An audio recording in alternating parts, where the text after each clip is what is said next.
Hey everyone, it's Adam here from Ads Productions. I just wanted to make this quick announcement at the beginning of the video just so you know what's going on.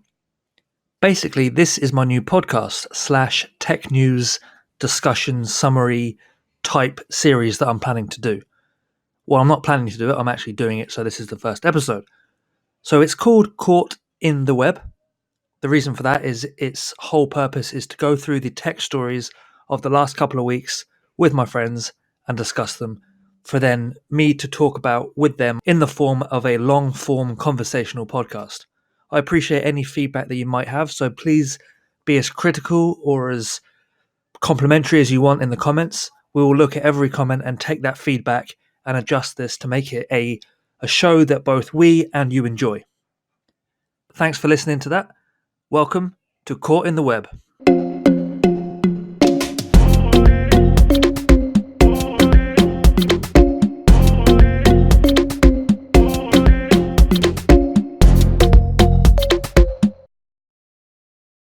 I'm Adam from Ads Productions, and I'm joined by Dalek and Taylor and Christopher. We'll start with Chris. How are you doing, Chris?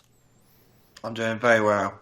Thanks for having me. No problem. It's not my show, it's our show. Remember that. As cheesy as it sounds, that's the truth, because we're all going to talk about tech topics throughout the week and kind of riff off each other and see where we go. So, Taylor, you all good? Everything fine your end?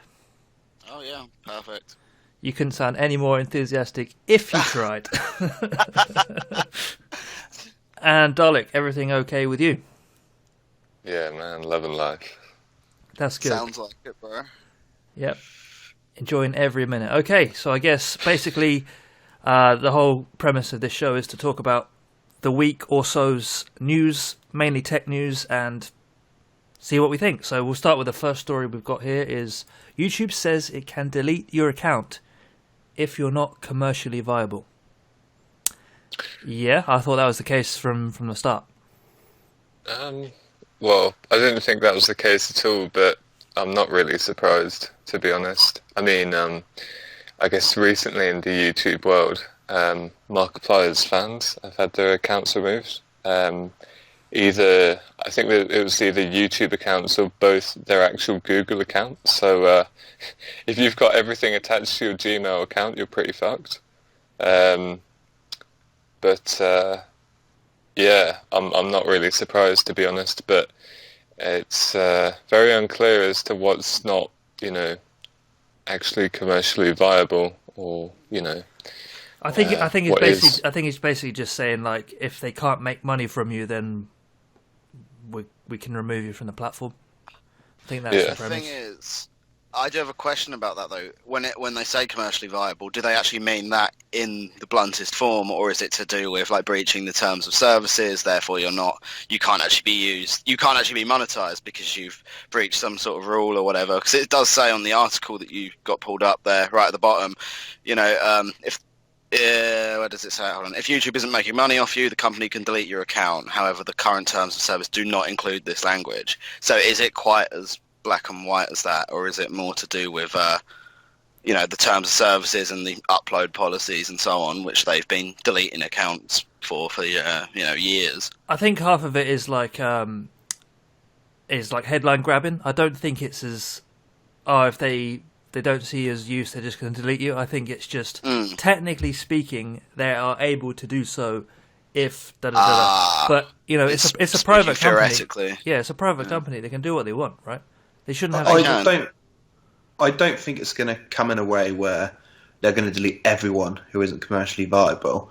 I think it's just they put the language in there, so if it makes it easier for them to delete certain people that bring like a bad reputation to the company, that might turn advertisers away.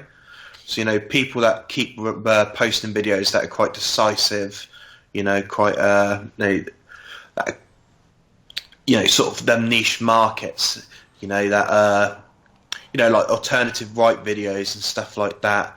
That YouTube obviously don't like it when advertisers get turned away, and it's just like people like Alex Jones. It makes it easier to delete them off the platform. Like like they have deleted Alex Jones, and you've got it. it's happened for loads of times with YouTube now. Obviously, you have the ad apocalypse that happened a couple of years ago.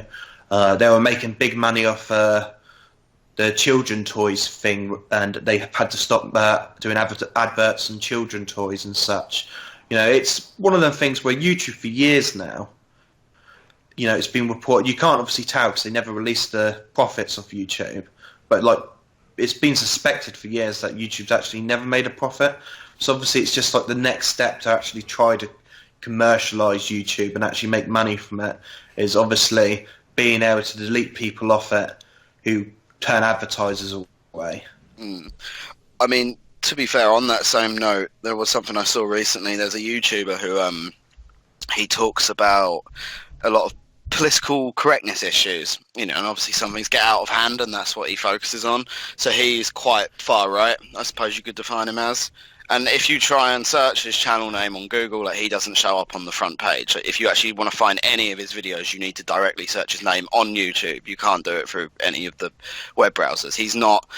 So, I mean, like, for me, the way YouTube in some ways deletes people isn't always as simple as like getting the account just wiped off there. Like, Google and YouTube have ways of really sort of taking your name out of the public eye, regardless of that.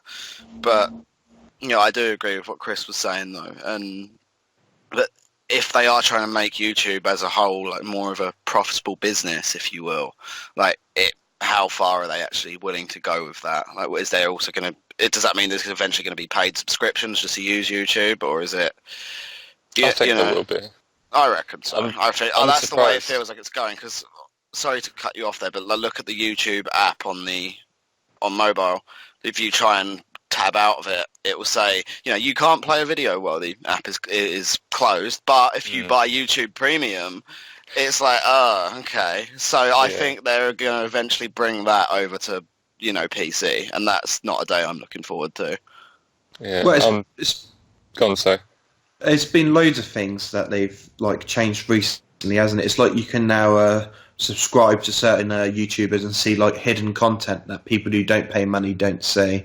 You've also obviously got like YouTube made like some YouTube original like YouTube videos, you know, that are basically like TV shows. You know, it's basically like YouTube's like the version of like Netflix, where they got some people to make, you know, like half an hour YouTube videos, and they're charging money for it.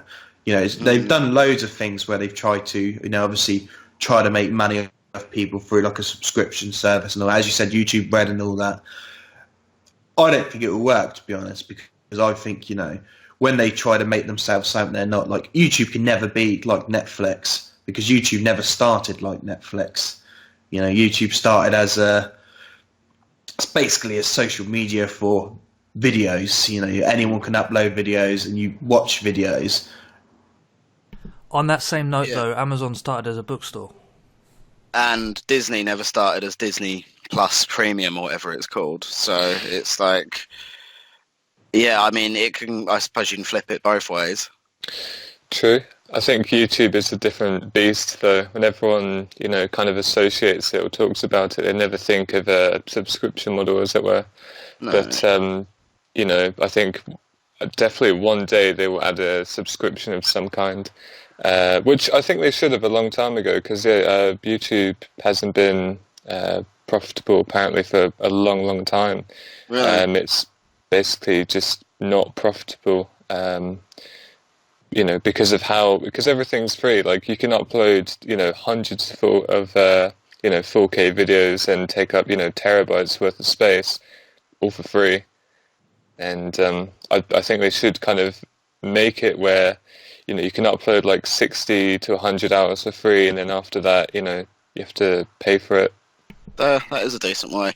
And what you mean? Like, I mean, people who are making the content stuff, you have to pay after a certain amount of like storage that you've used. Is that what you mean? Yeah, or like number of hours that your content is kind of going through, or have like a limit where you can only upload in like 1080p, and if you want to upload in like 4K, then you have to pay for it. Yeah, I can sort of it's see a good that. point. I can sort of see that, yeah. The only thing is, though, what about like all of these smaller channels that don't actually make any money from the videos they make? Like, are they going to commit to that? I don't know. I mean, that's going to be a tough decision for them to make, but Sure. I would say that's probably the fairest way to go about it, because it's still free. But if you want to kind of give it that extra bump, then just and most people will pay for it. The people that are making the content and all that good stuff. Yeah. So That's it. It's mostly the smaller channels that are costing YouTube money. Because you think, probably 99.99% of the content that gets uploaded to YouTube probably gets one view.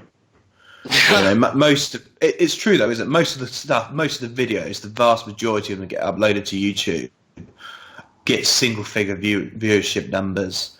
It's only the very fewest videos get 1 million views. It's definitely in the 0 point something range. So the majority of the storage that Google has to deal with is for stuff that's never going to make them money, because it never gets enough views to make money. It's just so many people do posts just random videos basically. yeah, that's true. And another thing to keep in mind is YouTube does sort of have the dominant hold on this market, really. There are alternatives to YouTube, but I think for the most part we can agree that not many of them are really at the same standard, or they're at the same sort of level as YouTube is now. I mean, YouTube's obviously gone through some changes over the past few years, especially with their whole aesthetic. They've changed, they pretty much reworked the entire platform in that regard. But regardless, the fact is they still have that section just completely contained. So if they were to put a subscription on it, how many people are going to pay it simply because it's the best sort of video sharing option out there in terms of audience and in terms of what videos there are to choose from? How many people are actually going to say, you know what, I can go without this in my sort of everyday life or whatever? And I don't know. I don't think people will just give it up like that. I think if there was a subscription, some would be reluctant to pay, but a lot of people wouldn't really see any other option, to be fair. Because I know I wouldn't. I know out of the stuff I've tried, nothing really compares that much to YouTube at all. Very true. Yeah, I would say, I think for viewing content it's free, but for uploading, I would say, you have this amount of time to upload and this is free, and then after that you just pay for it. And then I think that will solve, that will definitely make it profitable. But just bringing it back slightly back to the sort of the headline, if you will. Sorry. No. I'm just trying to sort of steer it a little bit. That's all. So initially, it was the big scary headline was, "Oh, it can delete your account if they're not making money from you." I mean, I don't know why they had to even say this, because the fact of the matter is they can take their top creators if they wanted to and remove the YouTube channel, and I don't imagine there's much repercussion, because it's kind of, you're uploading, you're earning, but we own everything because we're YouTube, and that's just the way the site is. So I don't really see it as a, this is a sudden change. I think YouTube's came out since this article and has said, this has always been the case. This is just a change of wording in our terms and conditions to make it more clear. That's true, yeah. If you scroll down, it does say it in a very HR way. Yeah, but it is true, though. It's their site, right? Yeah, yes. This change in the term and conditions is just making it clear to everyone.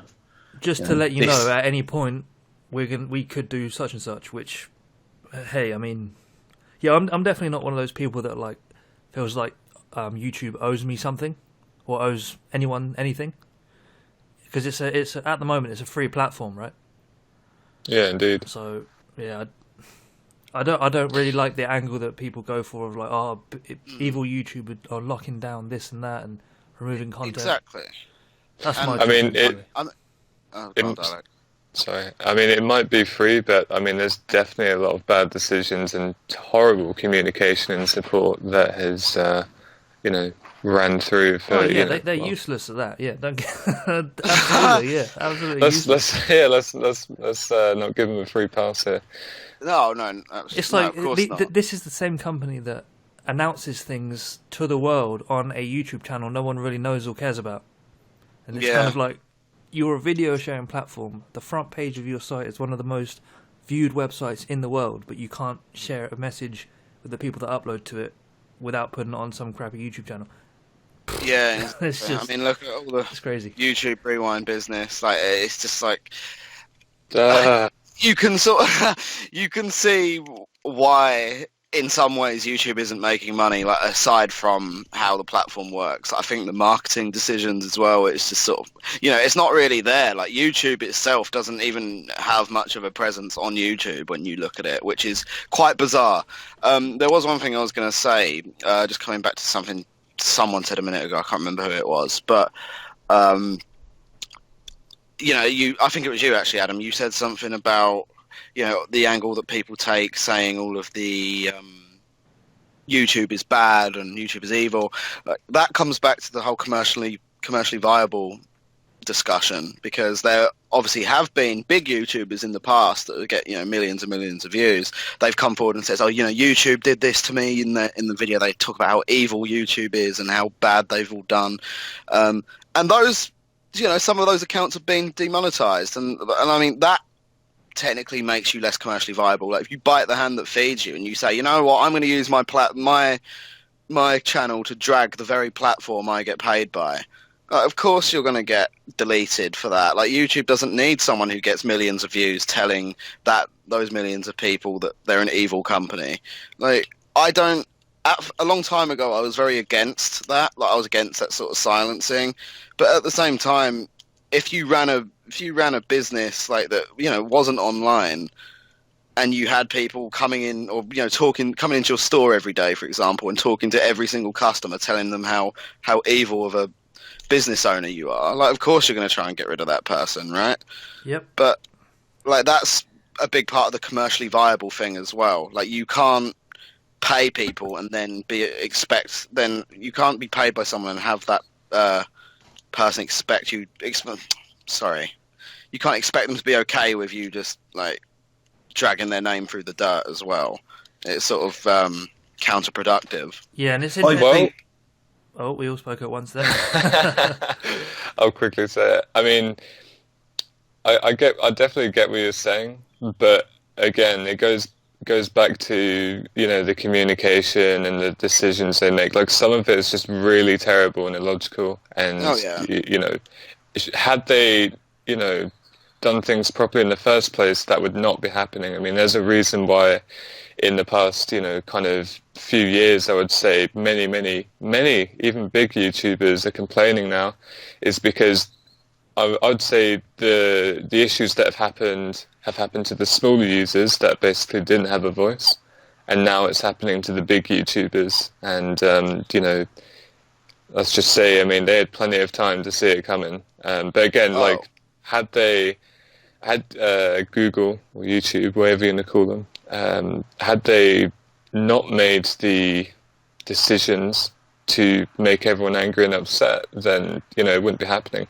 And again, 100% get what you're saying, but criticism and critique is definitely needed for. Oh no, I'm. Yeah, I do agree with you there. Yeah, and you've got like you're on a platform right here that they don't exactly encourage people to think of YouTube as a career path, do they?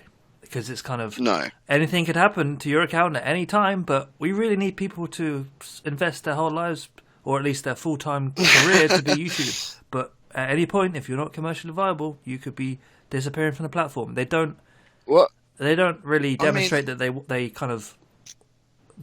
don't want to give people any trust in the system by the sound of it.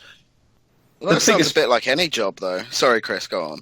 The biggest problem of it, though, is just there is no alternative to YouTube. Like, if you get sick of YouTube, there is no actual other viable video site you could use. It's like you get the issue. Like, it's like if you think about it, like streaming. Like this is like I'm getting very confused with my words here. But like Twitch streaming is gets a lot less flack, because people can just move to Mixer, and it's happened with some big names lately from Twitch. They've just gone and moved to Mixer. There's no alternative like to YouTube, though, because obviously it isn't profitable. So no person could just make a version of YouTube, because you're not going to make money off it. The only reason why YouTube exists is because Google like to keep it around. and they've got the billions of pounds to operate it if at the loss it operates at. For now, yeah. For now, keyword. But indeed. let's see what the other. I think there's another tab here to do with this. Yeah. So again, there's another article here from The Verge. This time it says YouTube says it has no obligation to host anyone's video. And also they've also got this thing as well. Basically, let me remember this correctly, if you mark your video as intended for children, they can't actually scrape the data or use any of the analytics from that video. Therefore, you get paid less. So now, basically, they're leaving it up to you to decide if your content is targeted for children, or almost moving it away from, okay, well, you tell us then. And then if you don't tell them and it gets flagged up, it's like repercussions of that. So it's very much like, I don't know, how do you want to handle it? It's quite bizarre, really. Yeah, it's definitely a new approach to things. I think it's mainly, it's because of a law that got put in place, I think, in California or whatever. But I think there's been other issues as well within that side of things. Apparently there's been, how do I word this, not so good comments left on those type of videos and children's content and stuff like that. And there's also been kind of a little bit of a conspiracy around it as well, apparently. But it's so I think this all actually stems from looks like there's a new basically YouTube got fined 170 million, or Google got fined 170 million because it was found that their the way they operate violated children's privacy, and basically they got fined as part of the Children's Online Privacy Protection Act. And so basically they're like, okay, guys, let's not make that happen again. We don't want to get sued by whoever it was. But you've reached the Federal Trade Commission. So when you're getting sued by the federal government for not protecting kids enough, I think they're trying to double down a bit on there. So I can sort of see that. And it kind of ties into what we were talking about earlier with the YouTube is definitely in its like experimental stage of governance, I guess you'd call it, of how to handle everything from copyright, content creators, children, everything, the whole world of like digital media and hosting videos and where you target ads from is definitely in its infancy. And I think these are as YouTube is really the only real provider with no real alternatives, it kind of has to set that tone itself. Indeed. And they're not going to get it right each time. I know I sound like I work for YouTube, but they're not going to get it right each time. Yeah. They have to figure out, okay, some things are going to piss a lot of people off. What do we need to do here? And at least they're trying stuff. At least from like a optimistic point of view, you could say, well, at least they're actually trying. Yeah, and I think some of the people that report on these YouTube changes, and I think some of them are very one-sided, and they are very convinced that their view of YouTube is trying to silence us, YouTube is completely evil. I think some of them do truly believe that what they're saying there is completely accurate, but if you do a little bit more research into it, you can see that it's not quite that. Obviously, there are some controversial things they've done, but like you said, at least they're actually trying things. They could have just left it in complete disarray and just said, well, just deal with it. I do disagree with the whole, you should say if your content is child friendly or not. Like, I don't very much like that, because right now it sort of sounds like anyone who tries to make content that is aimed at kids, it doesn't really seem like there's much reason to do it anymore, because you don't, it doesn't take as much data, so you don't get paid as much. You put yourself at more risk if your judgment is wrong. There isn't really any incentive to continue it for some of those channels. So I mean, for the bigger channels, it might not make too much of a difference, but the smaller channels, the up-and-comers, the ones that are maybe only getting a small amount of it's once again, they're the ones that will be hit hardest by it. It's it's like its own economic crash within YouTube in a way, and like the little guy is the one that will be suffering the most for changes like that one. Yeah, and like more of their issues they've come across and controversies, their hand has been forced here because of this Children's Online Privacy Protection Act. Basically, you're not allowed to collect data from children under 13 without explicit consent from parents. So it's thinking, okay, we need to adjust, and there's going to be more of that going forward from them, for sure. Oh yeah, without a doubt. You are right there. Like, it sucks for because there must be hundreds of people that were on the crisp of making this a full-time job, and they've basically just been told, oh yeah, that's not going to happen now because your income's just gone from say $1,000 a month to now $300 a month. So. Oh yeah. Indeed. But again, it comes back to, do they... I don't know. I'm always definitely on the fence with these sort of things, because on the one hand it's like, come on, you want people to use your damn platform, you want people to do consistent uploads and dedicate their whole career to being YouTube, and then you just pull everything away, you change things, you say, actually you tell us when you're targeting, or okay, copyright, you're not allowed to use copyright, you get strikes. Okay, no you don't, you get this and that. And it's definitely, for people that do it full time, it must be one of the most stressful things, that sort of element. Oh yeah, anyway, definitely is. Am I going to have a job next week because of some policy that comes in? Yeah, I mean, when you look at it that way, it's almost like being on a temporary contract. It can be terminated at any time. You can step away from it whenever you want. No strings attached. But at the same time, your employer can just say, "All right, don't need you anymore." So YouTube is the Sports Direct of the tech world. Yeah, maybe so. Well, it's true, because you get loads of YouTubers who've complained in the past that they've spent a decent money making a video and they've spent weeks on it. Then the video's just gone out and YouTube's just decided, oh yeah, this video is demonetized. There's no it's not like you can ask YouTube with an idea and say, oh, will this be monetizable? They won't reply to that. You have to wait until you've made the video. And I said, you could spend thousands of pounds making the video. You could spend weeks making it just to find out you're not going to earn any money from it. Yeah. That is another really good point. I suppose there isn't really any way of actually being 100% sure that your video meets. Well, no, because it's never easy, because one of the problems with YouTube, and it is a problem, I don't think anyone has a right to make money off YouTube. Some people do make money there, and they want to know if they're going to get that money. And YouTube makes it intentionally, hard to navigate, if you will or not. Yeah. And it's the uncertainty is what causes all of the concern and the constant, us talking about this on a podcast kind of thing. Whereas if they were okay guys, this is what we've got coming up in the next 2 months, these are the potential problems we might face that might affect you, and just they've got the resource to do that. They're a bloody video hosting website. They could at least put something on the front page that changes that creators might face or something like that, instead of burying it and treating it as a side issue, because it really isn't. That is true. And I mean, that does go back to what Dalek said about the poor marketing decisions and just the publicity in general.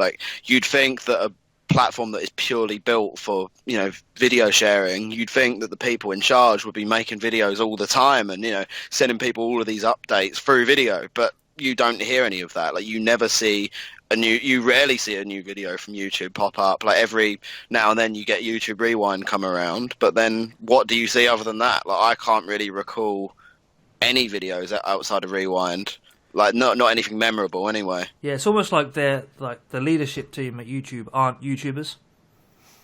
That's what exactly. It's like. That's definitely what it's like. That sums it up perfectly, actually. Or at least YouTube users. But yeah.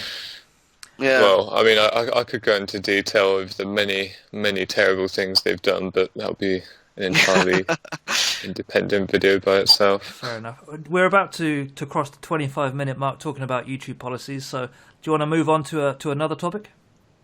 Yeah, sure. Okay, we'll talk about a slightly less intense topic. This one is not going to be that one. It's going to be this one. All the games coming to Google Stadia at launch and throughout 2020 have just been announced. So for those of you that aren't aware, which I'm sure there's not many, but basically Google Stadia is the cloud gaming platform, which basically allows you to connect with any device, be it a laptop, a games console, a smartphone, or a phone as we call it in the 21st century, for like a monthly payment, and then you can have access to like a catalogue of games like your Netflix for movies and TV shows. They're basically saying here are all the games, and there are quite a few of them. Some of the ones available at launch include Destiny 2, Red Dead Redemption 2, Assassin's Creed Odyssey, Mortal Kombat 11, etc., etc. What do you guys think about Stadia? It's sort of new to me. Like, I hadn't seen much of it until recently, but from you said something about Amazon. Like, what I can see is it looks like it's going to work very similar to Amazon Fire TV. Only obviously it's going to be a gaming platform.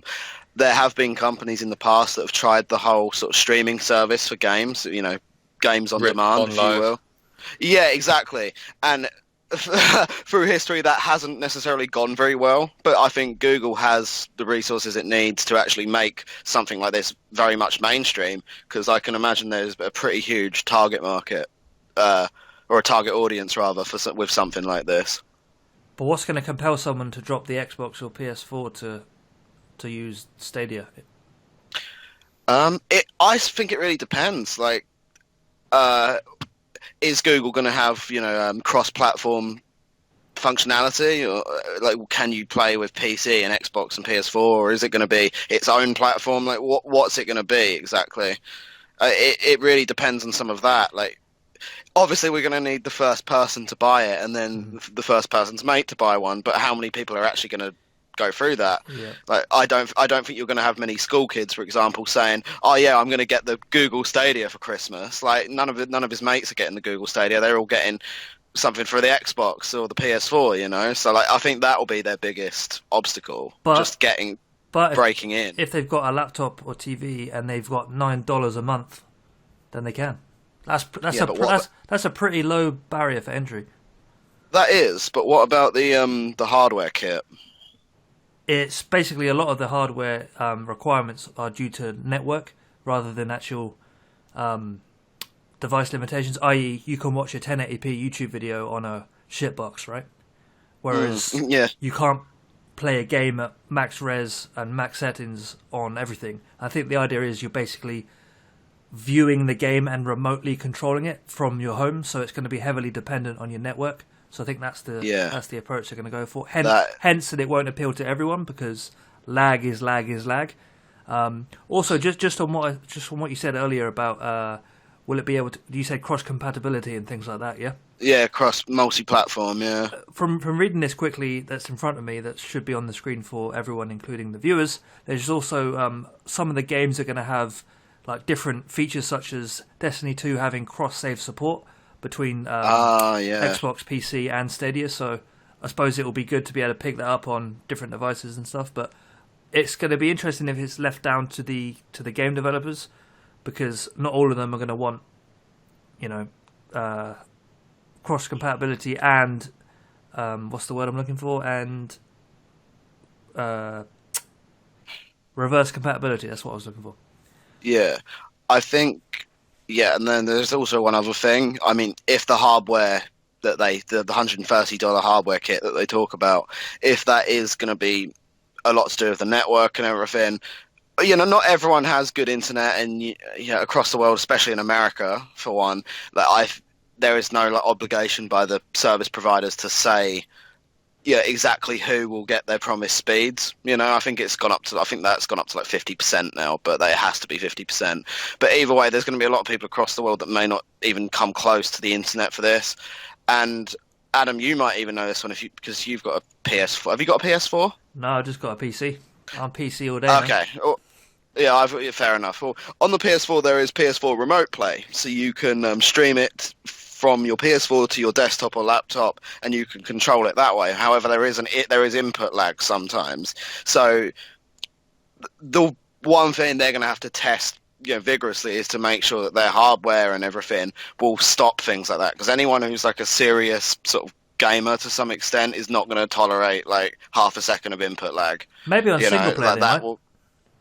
On single player, maybe, but if you think about first-person shooters with like a half a second input lag, it would be unplayable virtually. So they have to make sure that is not a problem, for one. And if it is, well, I mean, like this will hit the ground before it can even start running. Yeah, don't get me wrong. I don't think there's going to be any competitive Stadia gamers because of the input lag that's more than likely going to be there. But it'll be pretty cool to be like, I fancy playing some games this month. Chuck a quick $10 on there, get your tablet out and start playing some Destiny. I'm bored now. It's made for people like me, basically. They'll buy games and regret it, and then, damn, I spent $100 on Call of Duty. Oh wait, no, I've just got a subscription. Cancel that. So I'm loving this idea. This is for me, right? I will say as well that like the games that are available at launch, like all of them seem pretty decent. But like I'm looking at the ones that are being released in the future, and some of them don't really jump out at me that much. I mean, Farming Simulator 2019.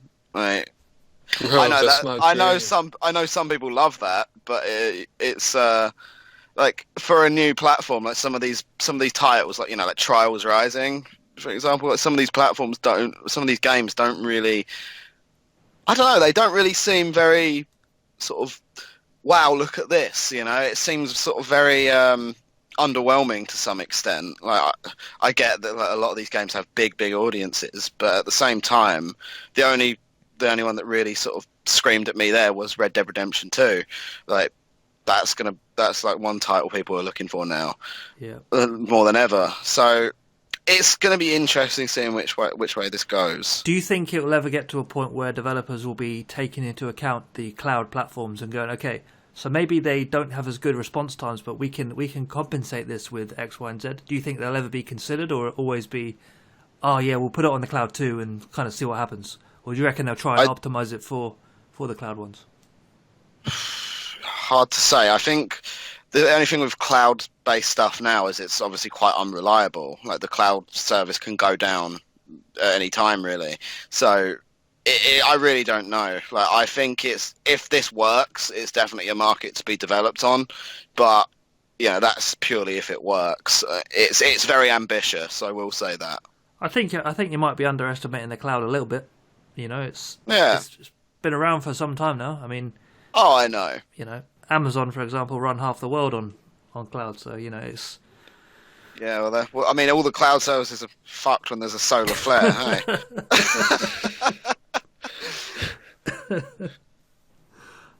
Yeah, basically.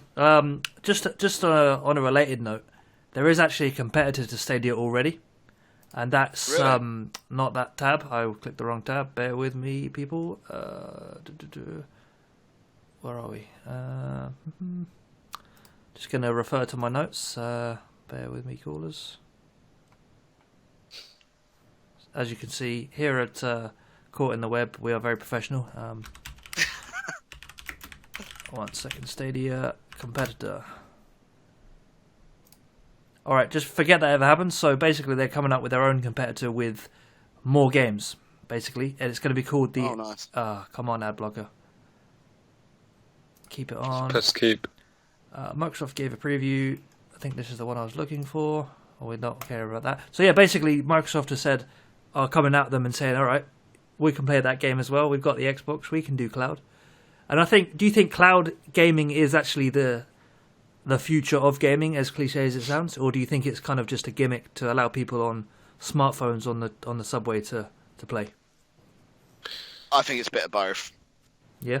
I mean, it's difficult because obviously it was kind of a very niche thing, many years ago. With things like OnLive, but with smartphones and tablets and all that good stuff kind of being more and more casualized nowadays, I definitely think it may have a place, but it really just depends on whether whether the bandwidth is there basically to sustain that.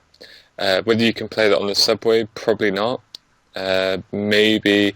I think with 5G, it's definitely going to be a possibility once that kind of becomes more of a reality for everyone. So we'll all get brain tumours. We'll be able to play Crisis on Max 8 and stuff on the phone. Yeah. Small sacrifice to make. That's right. But yeah, 5G, it shouldn't be harmful as far as we're aware. To be honest, I don't even want to go down that rabbit hole talking about 5G on this episode, but yeah. That's a whole nother ball game. Yeah. But to sum it up though, I think it could have a chance of succeeding, but I'm not too sure. And whether developers will actually, optimize their games to work properly on the cloud, probably not. I think that's too much effort and money at this point in time. But maybe down the line that will be a reality. But I think it's too early to say whether this will be a success or not. Yeah, agreed. I think time will tell, and also competition is always a good thing for things like this. And the fact that Amazon, Microsoft, and Google are all going to get involved, the only way is up, really. We'll see. Let's see what they come up with, I guess. Yeah, and yeah, that's true. Actually, I mean, with so many of them doing it, I mean, if it wasn't a viable, what's the word I'm looking for? If it wasn't a viable option, as it were, for them to do, then they wouldn't be doing it. So, I think it'll be quite interesting where it goes.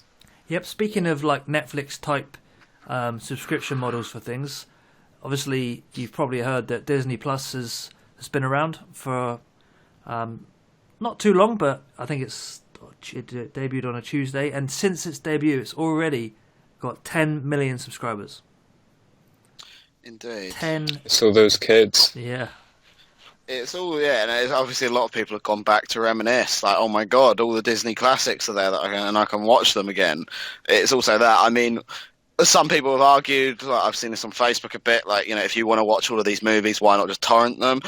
Yeah, fair, but, obviously Disney Plus actually has, like, a lot of the newer stuff as well, like the live-action Lady and the Tramp is meant to be a real tearjerker from what I've heard, but, that's just... I wouldn't know personally. Yeah, it is a bit pricey, I think, for what it is. I think individually they're not really that pricey. I think it's just the normal kind of Netflix pricing. I'm not gonna be able to read $12.99. That's in dollars though. I'm not sure if it's the same in Great British pounds or whatever the New Zealand currency is. Sorry, it's New Zealand dollars. Yeah, that's it. As long as I can get my favourite anime, Corey in the House, on there, I'm pretty happy. I too am looking forward to 4K Corey in the House on my phone. Oh man! To be honest, it's like, do we need another damn platform? It's just... Not really. Oh yeah, I think the point is very good about pirating, because I think we're getting to the point now where, a couple of years ago, pirating almost came to like a stop because everyone just had Netflix because it was the easiest way to do it. But now all these streaming services are starting back up. To subscribe to all the streaming service, you got Hulu, you got Amazon Prime, you got Netflix, now you got Disney Plus. People are just going to say, I'm not going to start paying £50 a month again. I'm just going to start pirating again. So we're going to see rise again of pirating, which I think, is when it was at the lowest numbers it was for ages. That's very true, actually. I remember reading an article a while back about that, that it's kind of increased again. And I definitely think that's the reason why, because essentially streaming services have basically become TV. You're paying, for 5 of them, so that's 50, 60 a month? Yeah. Oh, sorry, go on. Go on, sorry.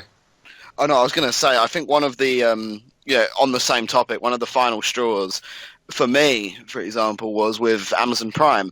Amazon Prime, don't get me wrong, great selection of movies and TV shows, and they've got a lot of good exclusives, just like Netflix does. I have both, but my Prime's about to run out, so rest in peace there. Weird flex. Yeah, but that's not a flex.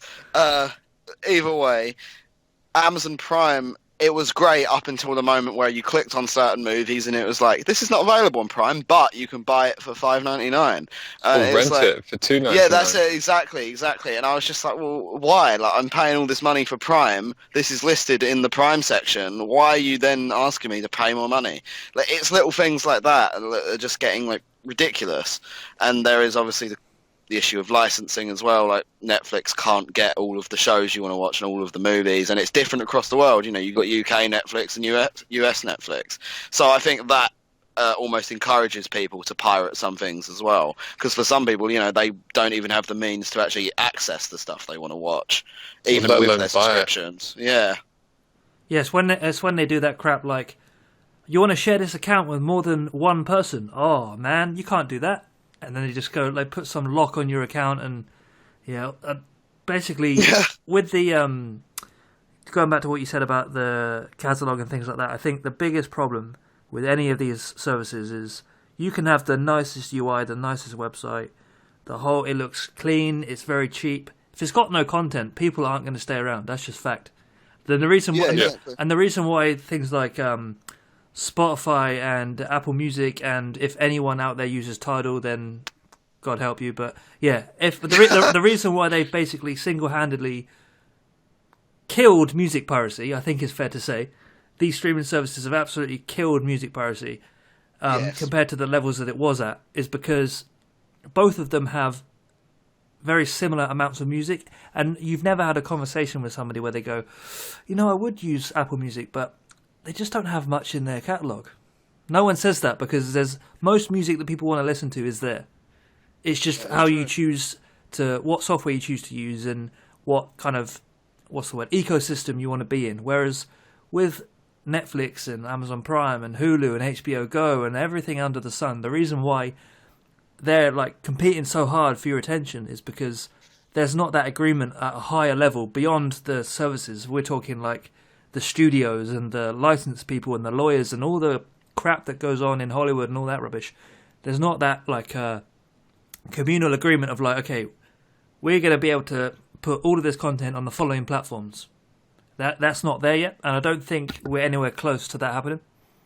Yeah, it used to be like that though, when it was just like a small side project. Most of these big companies bought, you know, everyone, like Netflix used to have loads and loads of stuff. It basically had everything at the start, but then like companies like Disney saw how big Netflix was getting, and then they slowly stopped, you know, giving out their licensing, because they obviously thought, oh, you know, Netflix is making this much money doing it. We're going to take all our stuff off Netflix and we're going to go and make our own one. You know, Netflix used to have loads more than what it has now. It's one of the things that really started to annoy me about Netflix, because making your own original shows does not cover up the fact that you used to have almost 5 times as many, you know, other stuff on your channel. No, but it's a massive selling point though. Like if you know that Amazon makes rubbish TV shows, but Netflix ones are always pretty consistent. I'm not saying that's the case, but if that kind of reputation becomes kind of known, then that's almost more valuable than having a bigger catalogue. Do you agree? It really depends on what you're dealing with. Like take the Avengers series, any Marvel stuff. Like a lot of that used to be on Netflix, but now it's not. You know, it's going to be on Disney Plus. I'm pretty sure, because I'm pretty sure Disney owns most of that now, if I'm not mistaken. Yeah, they bought it years ago. Exactly. So, like, that's one big thing, and you know, you can say like the shows they make are great, but if you've got people that are looking for exclusively like that one set of things, you know, they're looking for all of the Avengers movies, for example, and then all of a sudden that's gone and Netflix doesn't have the license anymore. But they did just buy a new license with Nickelodeon. Like, okay, great, but I'm here for the Avengers. You know, that's that. I think it. So that's what I mean when I say it depends. It really depends on who you're dealing with and what sort of show or movies you're dealing with. Like, it's gonna like the response to it is gonna vary. I think that's so. It can be. Fair, yeah. It can. Just to add, it can be both. I think it can be both beneficial and detrimental depending on how you go about it. Yeah, I think in terms of having another service in there, it's probably going to hurt the other people, but normally Netflix and all these services rely on people spending kind of like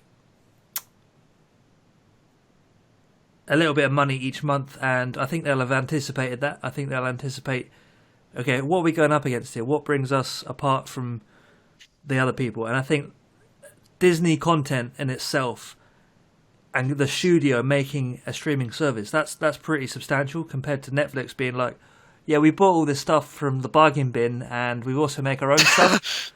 It's a completely different business model, so it'll be interesting to see. It is. See how they go there. But as you said, parents and kids and National Geographic fanatics will be loving this. Very true. Very true, yeah. Indeed, yeah. I think, Disney definitely has the content, both old and new to make a service like that. But, it's no surprise that it's already got 10 million people on it because, who doesn't love Disney content, whether it be the classics or the, new content from, Marvel. It's almost universal to a degree. All they have to do is do a bloody Star Wars TV show and it's going to get, plus 50 million subscribers overnight, isn't it? The fanatics there are just going to be... they can even be like, I don't know... Lion King spin-off or something like. They could do whatever they want with this. That's what's going to be pretty interesting to see. Let's see how big Disney really is and see how much of a splash they make. Oh yeah, definitely. They're gonna. I would even say Disney Plus would be close to kind of throwing Netflix off the ladder, as it were. Yeah. In terms of being on top of every other streaming service, but. I suppose, only time will tell. Yeah, I suppose the fact of the matter is they've got 10 million, but Netflix have 158 million. So, bit of a gap, but you never know. Mm. All right, I think that's a good time to move on to the next topic. I'm just going to close this tab. Oh, look at this. We've got Mr. Zuckerberg himself. Oh, my God, that guy scares me. The title of this... I thought he's listening. Hey Mark, do you want to join the podcast? Oh, sorry guys, my phone just went off. I got some smoked meat. Mark Zuckerberg says TikTok is a threat to democracy, but didn't say he spent 6 months trying to buy its predecessor. I'm not surprised, are you? Not really, no. I mean, what does he? Sorry, what does he mean by it? TikTok is a threat to democracy? Exactly because it can dictate political opinion and things like that. That kind of essence, I guess. And probably because it's owned by the Chinese. Yeah, I think that's probably a big factor in it. But the the main subjects here are basically Facebook wasn't able to close the deal, and the reason why he was trying to buy it because Musical.ly, as it was previously known, has a massive user base in China and is also Chinese owned, so it's kind of this is our chance, let's get to the Chinese market type thing. And I think the very fact that deal didn't happen, and because it got pretty ugly with Mark Zuckerberg saying that basically TikTok was censoring things and the whole political debate, which we're not going to talk about on this just yet, but yeah, I find it pretty interesting about, if Mark Zuckerberg's pissed off at you and is talking about threats to democracy, I find it quite hypocritical, don't you? Based on... Oh yeah, definitely. Facebook's not the cleanest of places, i.e. Cambridge Analytica, just throwing out there. Oh no, far. I listening to everything you say and selling it to advertisers and all your conversations and your data. But, that's what happens when you make the biggest social media platform and kind of make it as casual as possible. Is Facebook a threat to democracy though? I would say so. Why is that? Rip your privacy. Well, I mean, our privacy gets violated, and our data gets sold all over the place, and not just through Facebook, through companies like Amazon as well, and even Google. Of course. It's used for them to sell stuff to us, and it's sold to their friends so they can sell stuff to us as well. So, like, I mean, Facebook arguably has been in the limelight for that. It's been in hot water recently, rather, because as you said, Adam, Cambridge Analytica. Yeah, that's bad.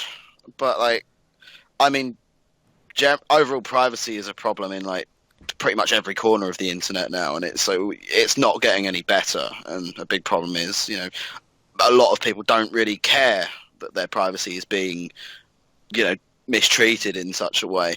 But back onto the topic of, you know, Sorry. no, it's all right. No, it's all good. It's all good. No, I was just saying because I have a point about this. Like, I'm not trying to shut you down. Either way, he did try and buy Musically. That's just what I'm going to call it. Whether or not there's actually a actual pronunciation for it, I don't know. I do remember that, and that was the app that was notorious for being just like, my God, it was a mess. It was an absolute mess, and there was like a lot of paedophiles and stuff, wasn't there? But either way, it seems odd that he'd be so quick to criticize TikTok after trying to buy Musically, which was, in my opinion, so much worse than TikTok. Yeah, but I think the reason the reason why, sorry to interrupt, but the reason why the whole threat to democracy keeps coming up is, example with Facebook and the whole Cambridge Analytica thing is that it was found that they could use the data collected and go, okay, so who's 25, who can speak English, likes Coca-Cola, has size 9 shoes, plays badminton, and has slight political leanings towards X, Y, and Z party. Okay, we're going to now target ads towards these people to influence like subconscious decisions and like opinion. And I think the worry is that the same or similar things are being done with other sites, such as your TikToks and things. And I think that both, you know, Facebook's way worse than. I think, especially in recent times, if you're talking about targeting ads to influence opinion with Chinese user base, that's kind of asking for trouble as of late, anyway. Exactly, and I mean the whole thing with like it showing you adverts and stuff. I mean, Facebook still kind of does that. Like, even with it may not be pushing you towards like a certain vote or anything, but in terms of like political topics or like politically sensitive topics, if you will, anything PC, like it will still steer content your way, which is like either more against what you're saying or more aligned with what you're saying. Like I've noticed that in like some of my own browsing, like the stuff I've commented on has, as a direct result, sent me all of these articles from like outlets that I'd never read, you know, and it's just like it's still going on, even if on a smaller scale. But TikTok though, I mean, TikTok's mostly just like, I don't know, it's mostly just like a bunch of like school kids like making not anymore, is like meme. Not anymore. No, it's become a lot more kind of polished. Really? Yeah. I mean, I know it's polished, but like most of the stuff you see, it's usually like teenagers making memes. It's I haven't seen much else. Are there a lot of serious things on there now? Then didn't you know that's who runs social media? Teenagers like making memes. That's what it is, true. and doing like planking. Oh mate, that's showing my age right there. Stealing stuff. Yeah, stealing stuff and yeah. To be honest, this topic's pretty dead. So let's move on to the next one. All agreed? Sure. All right, let's see what's next on the tab. Apple plans to release augmented reality headset by 2022. Glasses by 2023. In a highly uncharacteristic move, Apple last month is said to have briefed a larger group of employees on its plans to release an augmented reality headset and a pair of more. Yeah, basically the same thing. So it's a similar sort of strand, I guess, as virtual reality, which we'll get onto shortly. But would you guys ever buy an augmented reality headset or glasses? Yes, but not from Apple, because it's going to be horrifically priced, and I can pretty much promise that now. It is not going to be cheap. My AR headset for $599. Yeah, I mean, that's the problem. It's going to cost, like, you know, think of how much iPhones are now. They're going to release fancy futuristic glasses. Like, that is going to be thousands, I reckon. Yeah, but Apple are just going to release these glasses, take one of the lens out and tell you that you have to pay for it. You know, it's... Yeah, exactly. That's the kind of BS that they'll pull. Yeah, they'll create a problem and sell the solution somehow. Yeah, I mean, hey, who's the mug? You know, they're probably they're pretty good at doing that, and people buy them. So, Yeah.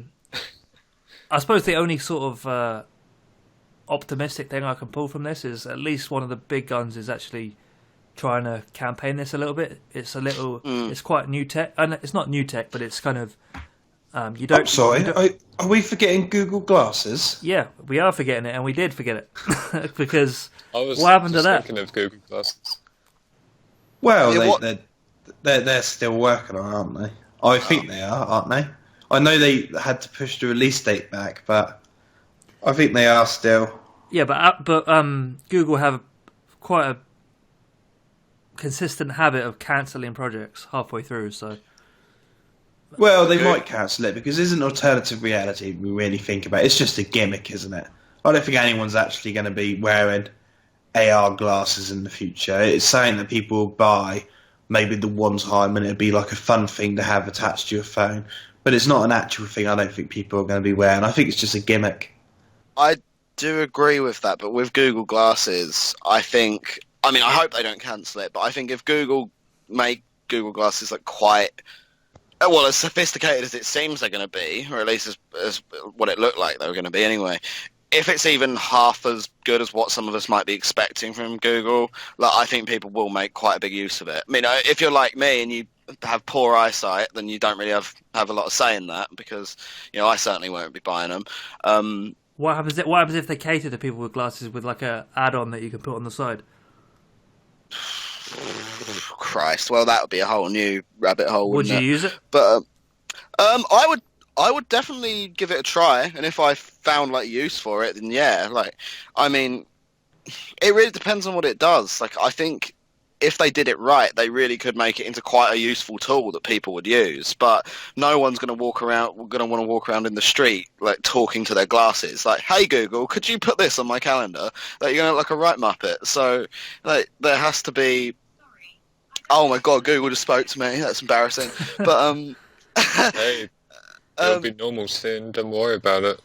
yeah, that is another thing. It's normal to consistently, be on your phone all the time. That wasn't even a thing like, 10, 11, 12 years ago because Yeah, but you'd be called a nerd.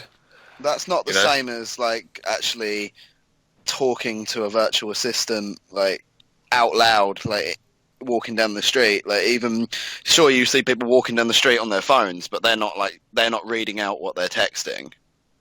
No, and I'm sort of with Chris on this. I think augmented reality is a toy, and it will be used in specific scenarios that will be really nice and like useful to whoever's using them, like architecture people that can see how something's going to look when it's built in its place. All that sort of thing goes on in my head when I think about AR, but in reality it's just going to be another excuse for Minecraft AR, and it will sell millions and not be used by the majority public. That's what I think. That is a good point, to be fair. Yeah.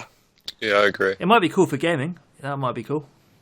And when it gets, But then again, you got virtual reality for that. yeah, I mean, I don't know. Is augmented reality cooler because it's kind of mixing the two worlds, or would you rather just have VR? Me personally, VR. Not too sure, to be honest. Yeah, I suppose. I mean, ups and downs for both. Yeah, I mean, I mean, it's a weird one. it makes you think. Like, I mean, with think AR, that you can think of Pokemon Go. Like, that used the most basic form of AR, and like people still got hit by cars using it. So like, what's going to happen when you bring out AR headsets? Like, come on now. Like, don't underestimate human stupidity here. Also, don't put it past them to integrate like ads in AR headsets. You're Oh God, that'd be hell. walking down the street and you look up in the sky and there's like this sunrise has been brought to you by Ubisoft. All that crap. Yeah, you just look up and there's a plane, and you just see some plane company appear. Yeah. God, yeah, like the banners on the back of planes, you mean? Some Yeah. shit like that. Yeah, I mean, in the very far future, it probably could get to that point, to be fair. People Oh, Not even yes. the far future. people aren't going to whip out an iPad, press the AR thing, and point it at the ground to see some 3D model, are they? It's got to get to the point where it's like seamless. It's got to be. Yes. at the moment, you know that if you pick your phone up, you press the home button and you tap once on the screen, you've opened your Instagram, your Facebook, your email, any of those. It's got to be so easy and simple to use, and it's got to be flawless. Maybe not flawless. I think as easy as it is to plug in some headphones and put it in your ear, it has to be very small amount of seconds in order for people actually to embrace it. Otherwise, it's like this AR thing. It's show your mates down the pub and that's it. Yeah. Once again, coming back to it, it would just be a toy that's fun for a little while. I'm happy to eat my words, don't get me wrong. I'm happy to be proved wrong, but doubt it. Oh no, I'm sort of with you on that one, actually. Yeah, and moving on slightly to a related topic is... Oh, God, not our blocker. Continue with this. John Carmack says he's not satisfied with the pace of progress in VR development. Isn't VR just a gimmick? Did we just say that about AR? Yeah, we said that about a lot of things in this. I think the same thing about both. You think the same thing about both? What is that? Well, I just don't think people in the future are going to have like a whole entire space dedicated to, this is this part of my living room where I don't have any furniture, because when I get home at night, I like to stand here, put my headset on, and play a video game. I just don't think people are going to do that. I think it's just not something that's going to happen. I think VR itself, just like AR, I think it's a gimmick of gaming that's just came out. People are really into it because it seems like a really cool idea. But really, when it comes to it in 10 years' time, it's just going to be something people aren't going to be talking about, because the monitor is the best way to view things. I don't think there is going to be a massive sort of a VR revolution. I think the VR revolution we're going through is happening right now, and that's with all the hype for it. I think it's just a gimmick that's going to go away eventually. Oh, sorry, go on. Well, you get people that get motion sickness with VR. I don't know if that's a thing that's ever going to be solved. You got loads of issues that come with it. I just don't think it's a viable solution. I think it's going to be the sort of thing where it's just it's going to be a gimmick basically. I don't necessarily agree with that entirely. I think to some extent you might be right, but in other areas, I don't think we're done seeing like the development of VR.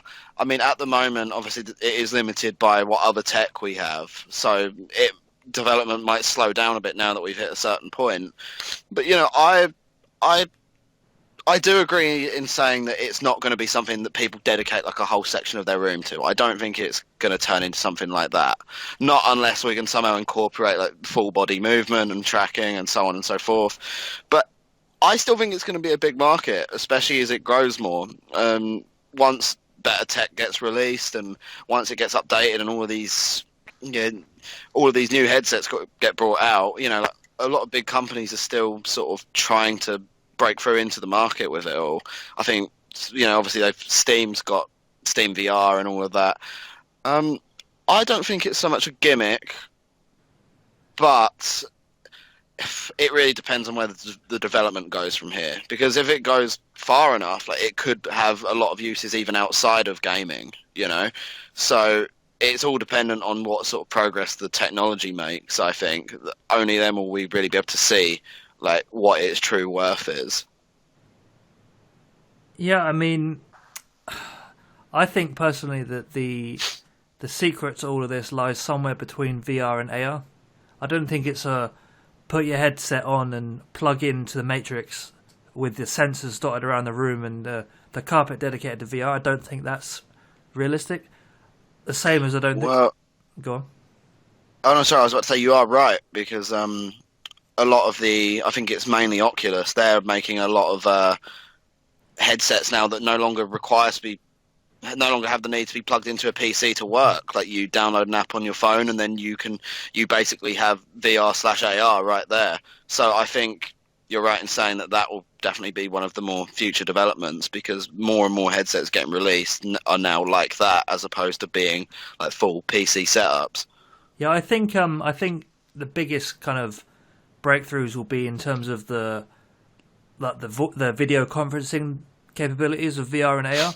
So I think what will probably pioneer it is Microsoft's work that they're doing at the moment to get like HoloLens type technology, so you can eventually get to the point where it feels like you're facing the person in the room, and you can walk around like a certain area and interact. I think that'll be quite good for, obviously, in the next 10 years, not the next 10 weeks, but I think that sort of development and uses and businesses adopting it will drive it more than like gaming or watching Netflix on a cinema screen will. I think it just depends on how the uptake is and what people think of it and the feedback they get and how quick they are to go with it. But I feel like there's a very high chance of what Chris is saying is it being left on the shelf and people going, oh, remember when Facebook bought Oculus? Oh, that was a thing. I wonder what happened to that. Yeah, like I said, it could go either way. I think it's like we've been saying just now. I think it's very dependent on what direction the tech takes now, and whether or not people sort of capitalize on it quick enough. Because if development doesn't come quickly enough, people will lose interest without a doubt. Like they're bringing out like Vive, they brought out their new headset, didn't they? Like the Pro version, and the only real noticeable difference is like the screen size, or like the resolution. Sorry. So like you can't. This is one of those markets where you can't do things like that. You can't release headsets over and over again with very minor changes and whack $2,000 price tags on them. Like people are going to get tired of that quickly. Like if this really wants to take off, there needs to be a real breakthrough in like what these headsets offer. So whether be that in AR/VR or just in VR exclusively, I think there needs to be something to keep people interested. Otherwise, I think you're right in saying it will probably be shelved. But I think it's too early to say exactly where it's going to end up in terms of progress and development. Yeah, I mean, this guy's the chief technical officer of Oculus VR, so yeah, I feel like not to mention the guy that made Quake and Wolfenstein. True, so he's definitely a massive authority on this, but he is just a single person with an opinion, Yeah, and I mean, and he's frustrated at the. Oh no, he's not satisfied with the pace of progress. So but that also obviously it ties in, doesn't it? Like, if they're limited by what tech we have access to now.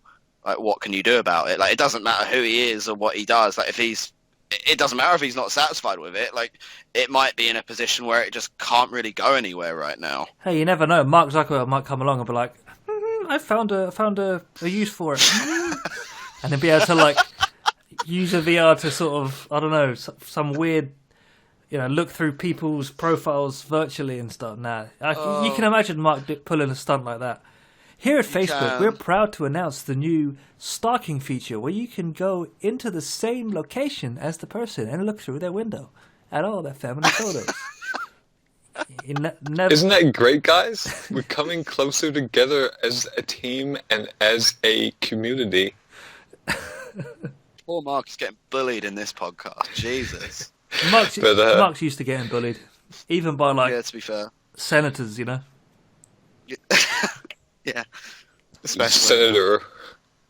But no, for this article, I mean, I don't know. I wouldn't say it's a gimmick. I know that it's obviously a little bit niche VR, but I mean, you've got lots of developers making things for it, and it's definitely picking up pace. It's still in the early days, I would say. It's no way near as accessible as it should be, in my opinion. No, it's not. I agree. It's definitely not. Yes and no. You can't be like wanting to try VR and then get hit with an $800 pound, whatever currency you want to use, fee. That's way too much. There are cheaper headsets out there. Yeah, but are they any good? No, some of them aren't. Like, nothing. Like, I mean, I've tried the Windows Mixed Reality, and don't get me wrong, it does the job. But in comparison to what Vive offers, it's like it's not. It doesn't meet the standard. I mean, it's a lot cheaper. But then you look at Vive and you think, wow, that's amazing. But then you look at the price and it's like, what, for the Pro, it's over $1,000. The standard one's like 500 odd. It's like, I want to try VR, but I can't justify spending that much money on something that ultimately all I'm doing is plugging into my PC and like I'm swinging a fucking controller around. Like, great, dude. Like, I could play the Nintendo Wii for free. I've got that stashed away somewhere. You know, like it does need to be more accessible. Like at the minute, the good headsets appeal to like the very high end of the market. Really, like they're costing as much as what a PC would cost. You know, and they have 100%. nowhere near the same capability as a PC. 100%. Yeah, I mean that's one of the main reasons why I haven't gotten one, because it's quite literally, you know, the Vive is literally, you know, a price of a brand new, you know, gaming machine, and yeah, it's a £1,000 USB plug-in. Yeah, I don't want to spend that amount of money, but I think, you know, if more people get into it slowly over time, you know, it's a bit like 4K TVs. They were super expensive and now they're affordable. So I think that may or may not take the same path. But, you know, as for... but I think if you're using the 4K analogy, I think it might end up like 4K. People like the idea of it, but are perfectly happy with what they've got. Yeah. Yeah. So I think VR will definitely take that route to some degree. yeah. But yeah, as for VR development, not, you know, keeping up with John Carmack's expectations, well, I mean, John Carmack's a very, very ambitious guy, so it's no surprise that he's saying that. But, you know, I mean, the fact that it was only, 6-7 years ago that VR kind of made a return with the Oculus Rift, you know, before it got bought out by Facebook, so, you know, it's still very early days. I still find that bonkers that Facebook bought a VR company. I still can't go over that. I know. And you have to wonder, is that going to be what advances VR, or is that going to be what cripples it? Because Facebook... I mean, Facebook, they bought it, but what are they planning to do with it necessarily? Like, they're not... I wouldn't say that they're necessarily like the experts in VR, are they? Like, I mean, sure, they've bought it, but now what? Yeah. I remember seeing... Go on, sorry. I remember seeing lots of unhappy comments about Facebook buying Oculus, saying that they're basically going to ruin it. But, you know... Well, look at Oculus now. Like, it doesn't have as much support for games as its competitors do. Yeah, but they've got that It's cash now money very to make exclusive. the new hardware though. They came out with a Quest, which kind of changed the game again because it wasn't reliant on a PC. But as you're saying, kind of, you know, all I want right with these VR headsets is I want to be able to put a headset on. I want to have like a desktop, like Total Recall style. You know, you can move windows around with your hands and just have it like a cool futuristic kind of experience, not having to like do somersaults in your room or do any of these Beat Saber things. I just want it accessible to like the average Joe, kind of, even non-gamers, right? That's how you break in these technologies. You know, you appeal to as many, you know, listen to me trying to pretend I know what I'm talking about, but I don't see how they're going to take off by sticking to just a certain group of people on a certain sub-community of people that spend $2,000 on a device. That's all. Yeah, I mean, there have proven to be uses for it outside of gaming. Like you may have seen, there's been a couple of instances where they've used VR headsets, or at least the VR/AR headsets, in children's wards in hospitals, and they've used them in doctors' offices. You know, kids who are in crippling fear of like getting a vaccination. They put this headset on them, and like the game basically talks them through it, and like it's been proven to like be very comforting, and they did the same in a similar thing in a hospital as well. So I think there's definitely like a lot of practical uses, but I'm speaking in the area I live in. None of the hospitals around here can afford to get VR headsets for the kids. Okay, like that's the only thing. Like if they were cheaper, like all of these practical uses would like they blow the market out the water. Really, I reckon, but. You know, you're not going to get many schools that are going to splash out $10,000 on a few headsets, which will probably get stolen anyway. You know, maybe in your area, mate. But no, okay. Yeah, right. But you've also got Darren Brown's Ghost Ride, isn't it, man? I always think of like I think of like real estate people being able to show like potential buyers, like put this headset on, spend an hour looking around the house. You could be on the other side of the world. You know, things True. like that would be pretty cool. Yeah, definitely. Virtual tours, yeah. Yeah, and then you can you can buy from like movie vendors to say, I want to watch insert movie here, pay amount of money, and you can sit in a cinema type environment in your living room. Yeah, I'm just kind of shooting shit right now, but yeah, you get the idea. So you can put on a headset and stare at two screens. So you can walk into a cinema room and stare at another big screen through two screens. That's the world we're living in, man. This is Black Mirror. It fucking is. That's insane. But it's definitely I never knew about that use with the like the kids and the hospital and all that stuff. I think that's a really amazing positive for VR. Yeah, but we need more we need more stories like that instead of John Carmack saying it's not there yet. We need more like positive stories and like this is what's being used for here and here and here, because that's what will drive this, not kind of, oh, it's taking too long. Oh. Yeah. I mean, to me, that is what it sounds like a little bit. It does sound like he's just throwing a little bit of a tantrum because, like, oh, my department's not doing as well as I'd like. Like, big deal, mate. Like, you know, you're doing well. You haven't hit rock bottom yet. And it's like, if things aren't advancing, then give it time. You know, Rome wasn't built in a day, and you're playing with tech, which is still virtually experimental. You know, there's gonna be ups and downs. There's gonna be dips in progress, but like you can't like then go public and complain about it. Like what? I mean, I'm just wondering how does his team feel now? Like he's gone public and said, well, basically, right, it's not going the way I want. It's not going well, and this team's just sat there in the back, like, dude. Yeah, fair point. How long is it going to be before they up and quit and say, you know what, I'm going to go and work for Vive or Steam VR, you know? Mark's given me a great package. It's a bit of a weird contract, but hey. I don't think he was expecting this much abuse when he said he wasn't satisfied with the pace of progress. You know, this is basically just a throwaway line he said. And you guys are, oh, why is he being such a negative Nazi? You know, VR's coming, John. Just wait, mate. I mean, I'm sorry, but like, I'm not satisfied. Like, you know, what is it he said in the article there? Hold on. I'm sorry to cut you off, but I'm often kind of grumpy around the office because I really haven't been satisfied with the pace of progress that we've been making. Or like, well, don't be grumpy around the office then. Like, motivate your team. Like, I mean, John Carmack there. He's a very, very ambitious guy. Clearly. Yeah, he's there thinking to himself, I had to go to a house viewing yesterday. I had to go to the house. I didn't just stick my VR headset on and walk around. No, I had to drive there. It was 25 minutes away. That's 25 minutes away from VR progress, that is.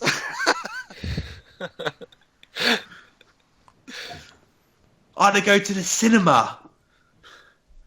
People kept fucking talking. Somebody kept rumbling their popcorn. People are animals. I don't want to leave my house. We live in a world full of cretins. So we've gone from Billion Mark to John Carmack. That's a good transition. No one's safe here. Nah, but gotta love a bit of gotta love John Carmack though. I mean, he's definitely a man ahead of his time. In what way? I mean, the amount of stuff he did at id Software is amazing. It's truly incredible. At what, sorry? At making games at id Software. So, for example, fun little fact. So when Wolfenstein 3D was being ported to the SNES, it took like they waited. I think it was like 9 or 10 months for a external company to like port it, and they didn't do it in time. So they did it in like a week or two and basically shipped it. So it's pretty crazy. Yeah, no longer he's not satisfied with the VR timeline then. probably he probably did want Total Recall about 3 years ago. He's like well upset with this progress. Yeah. What do you mean it still needs a fucking power source? We've been working on this for 2 weeks. Why is it not on the market? Oh dear. All right, in that lull of speaking, then we'll move on to the next topic. We'll give John a bit of a break. We'll just close this tab here. DJI makes app to identify drones and find pilots. Drone maker DJI has demonstrated a way to quickly, basically, see where the pilot is.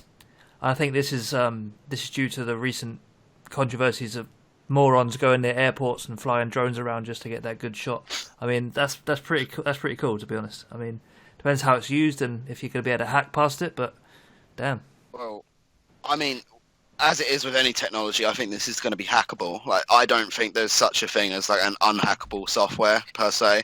That there is always going to be someone who has the skill set to find an exploit. So there is a danger in that. But no, I'm completely for this. Like, obviously, I think it was Heathrow, wasn't it, that got delayed by what? Had like 3 days worth of delays essentially because of someone flying a drone from their back garden. Yep. So yeah, I'm completely for this. Like, you could literally. That could have gone wrong. Like, that could have killed people, you know? Yep. So, yeah. 100%.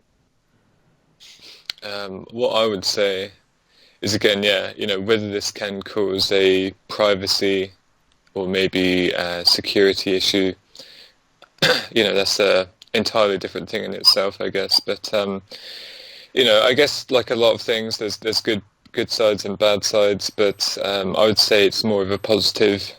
Primarily because of stupid people flying next to airports and in areas that they shouldn't be flying in. So, I would say it's a good thing to do. Yeah, and one of the notes there is it says the firm explained using a simple app, anyone within radio range of the drone can receive that signal and learn the location, altitude, speed, and direction of the drone, as well as an ID number for the drone and the location of the pilot. So I guess it's going to be kind of.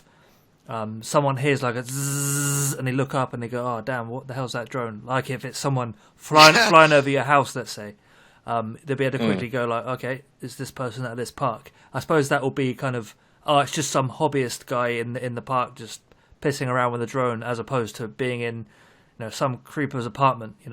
It'll allow. The way I see it is if you're flying a drone out there over people's houses and over like maybe private establishments. It's kind of within their right, I guess, to know what it is. I don't know. Do you guys agree with that?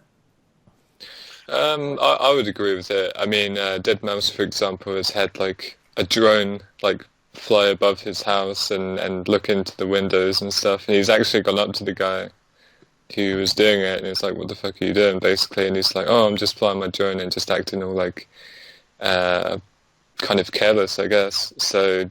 I guess it's for situations like that as well. Yeah. But I would say it's more of a positive than a negative. I would agree. Oh, so Chris, are you saying something? Yes. You've gone very quiet, mate. Oh, is that better? No, even more quiet. No? No, it's still not there. All right, as you were saying, Taylor.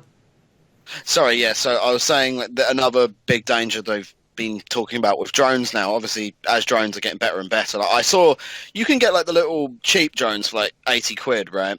And those aren't anything special. But I've seen a video of one of them literally plummeting through a double glazed glass door and just going through without any issue whatsoever. Jesus. So like that in itself is dangerous. That's the cheapest drone you can get as well. So these bigger ones, like, they're capable of doing some real damage, and they can be used for malicious intent as well, not just for voyeurism, but like for actual physical damage as well. Like if you fly like one of the big ones full speed into the back of someone's head, I think there's a good chance that you could potentially kill someone with that. Yep. And one thing they did talk about as well is terrorism. Like, if you've got a presidential car going by, or like the prime minister's going down the street in their Range Rover or whatever it may be, they are worried that terrorists will make use of these drones and literally just fly in with a bomb and detonate it. And like, there's not really any way anyone can on the ground can stop that. So I think I think this is a positive change for that reason as well. Like when things do get like that dark and that dangerous, you can find out exactly, what drone it was, where it came from, who it was that was operating it, and where that person is. I know it seems very Big Brother for like the drone market in that respect, but I mean, there's a lot of risks with drones as well. Like, I don't think it's too much to ask that people have a license to have a drone. Like, no one's got a right to a drone, do they? And as you say, there's a lot of dangers that come with a drone, and it's not even like dangers to life. Like Heathrow Airport was shut down for 3 days. Like, think of the economic cost that happened there. Yeah, wasn't it? I think it was Gatwick, wasn't it? I'm just seeing. pretty sure it was Heathrow. I'm just reading it. Might have been both. God knows what these drone flyers are like. If it was Gatwick, then my bad. I thought it was Heathrow. I'm pretty sure it was Heathrow. I remember being Heathrow. Yeah, because I remember the people that lived basically the next road over from the airport. It was a couple, wasn't it? A married couple with a drone, I think, that were just like flying out their back garden. Like, they did find them eventually, and but it took weeks. They could have avoided all of those delays if they had something like this, where they could have found them within like 10 minutes. Yeah, so it sounds like we're all pretty kind of for this sort of feature and like licensed kind of usage of drones rather than just, I'm going to fly my drone in the air and see what happens. Yeah, it's crazy it's took this long for something like this to be the case.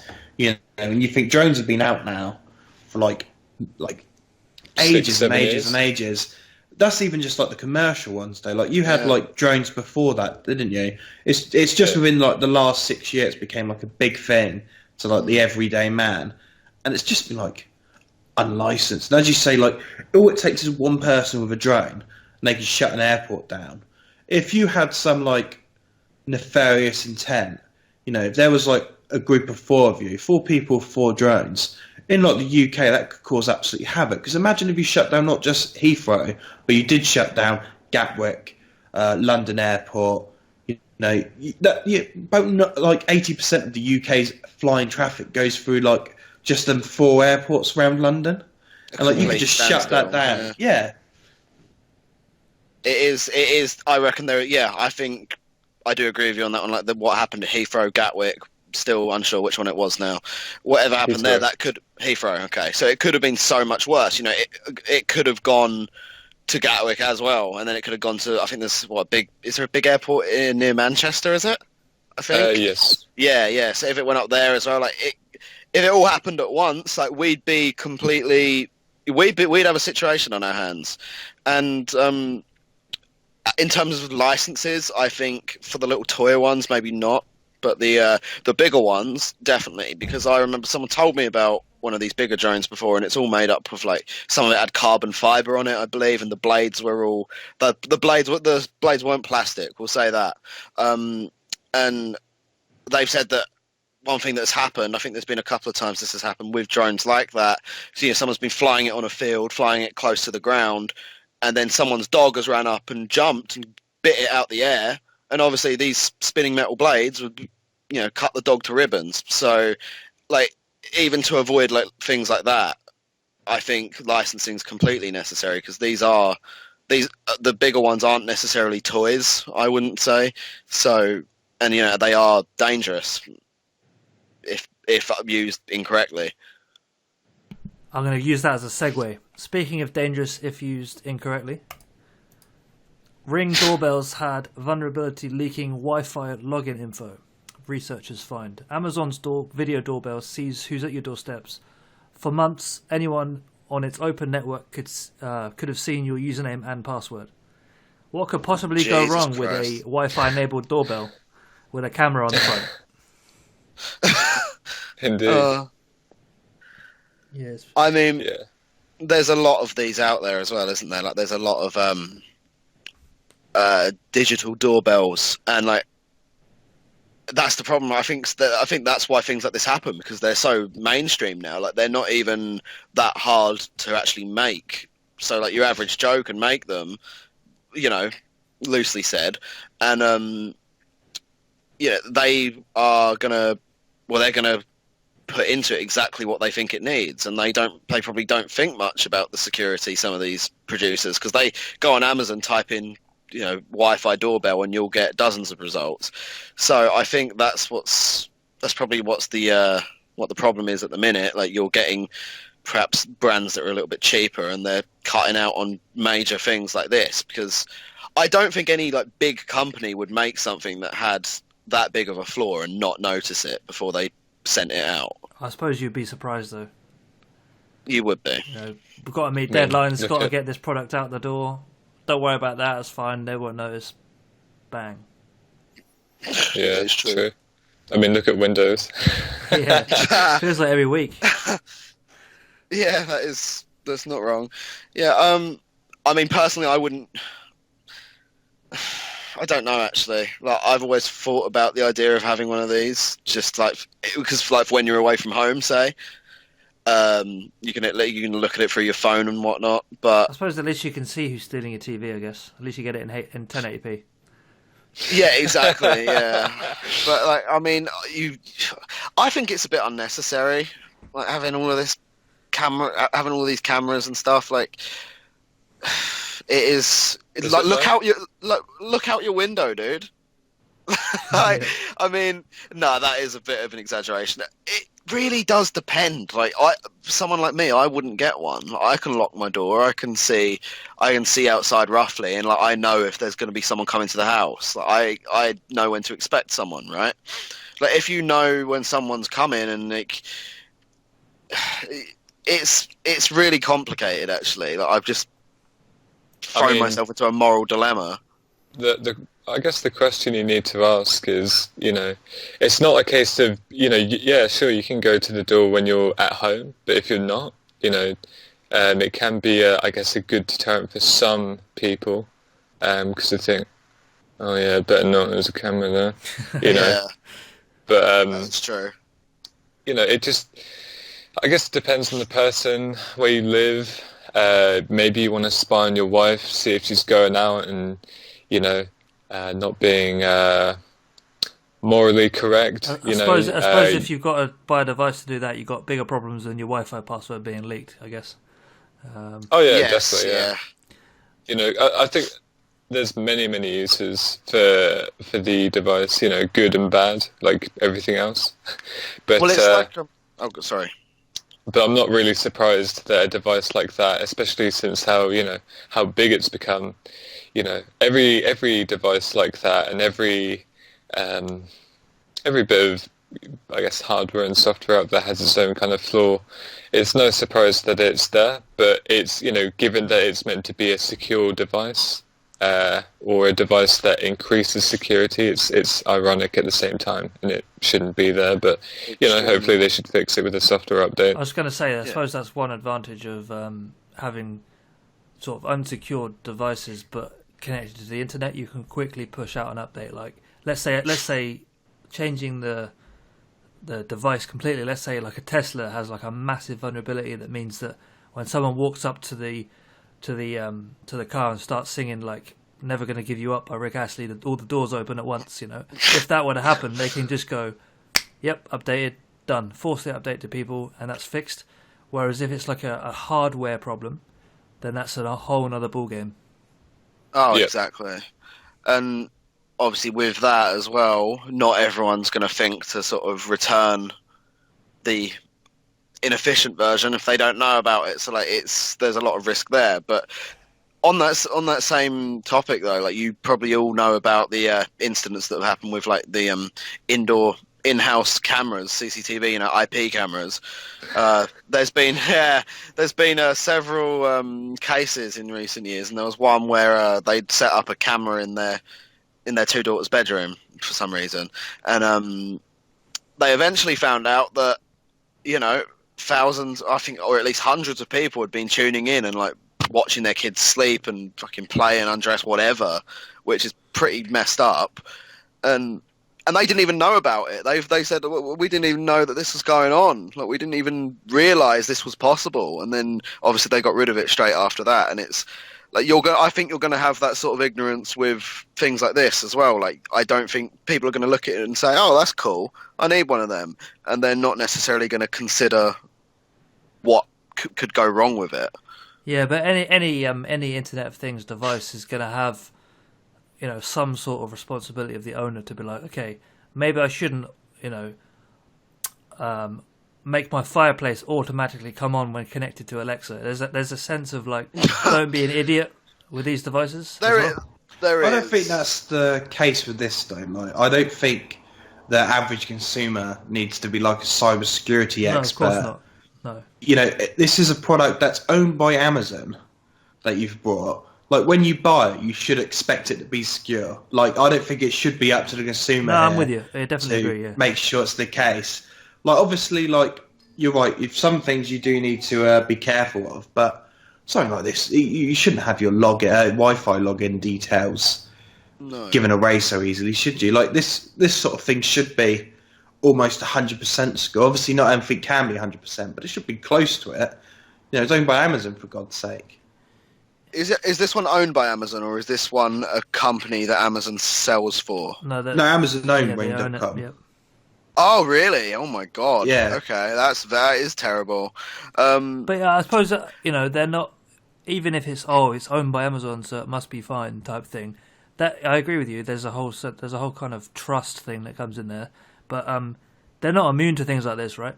Even the basic mistakes. So it's kind of, it just comes back to, I guess, what I was saying about responsibility, and maybe not of consumer for this particular device, but I mean, what am I trying to say? But I mean, companies like Amazon are putting time and effort into a product that's home security, right? Yet they're allowed a password to be viewed. That's like 101 of security, isn't it? Yeah, indeed. You'd think so. You would think so. So if someone gets that password, they can easily just, jump in on the app. Or, I guess obviously you need to log into the app as well with a email and password. But even then, again, what if the person is, kind of dumb enough to set the Wi-Fi password as that password as well? And yeah. Yeah, it can open up a rabbit hole, but I mean, with the whole professional responsibility that we're talking about with, the people that develop this, that opens up a whole new issue entirely. Like, yeah, and a lot of... Sorry to interrupt, but I agree with you, Chris, that it's like we can't expect, consumers to come along and take responsibility for all of the security that was on the device. There's an element of like, okay, let's go to the trusted We have brands. consumer standards for a reason, You, like when you buy a rug or something, you don't expect to have to fire test it yourself, do you? Like, it's gone through some sort of fire test in itself. It's when you buy stuff through like reputable places and from reputable companies, you expect there to be a high standard of already testing that's been done for you. Yeah, and Go on.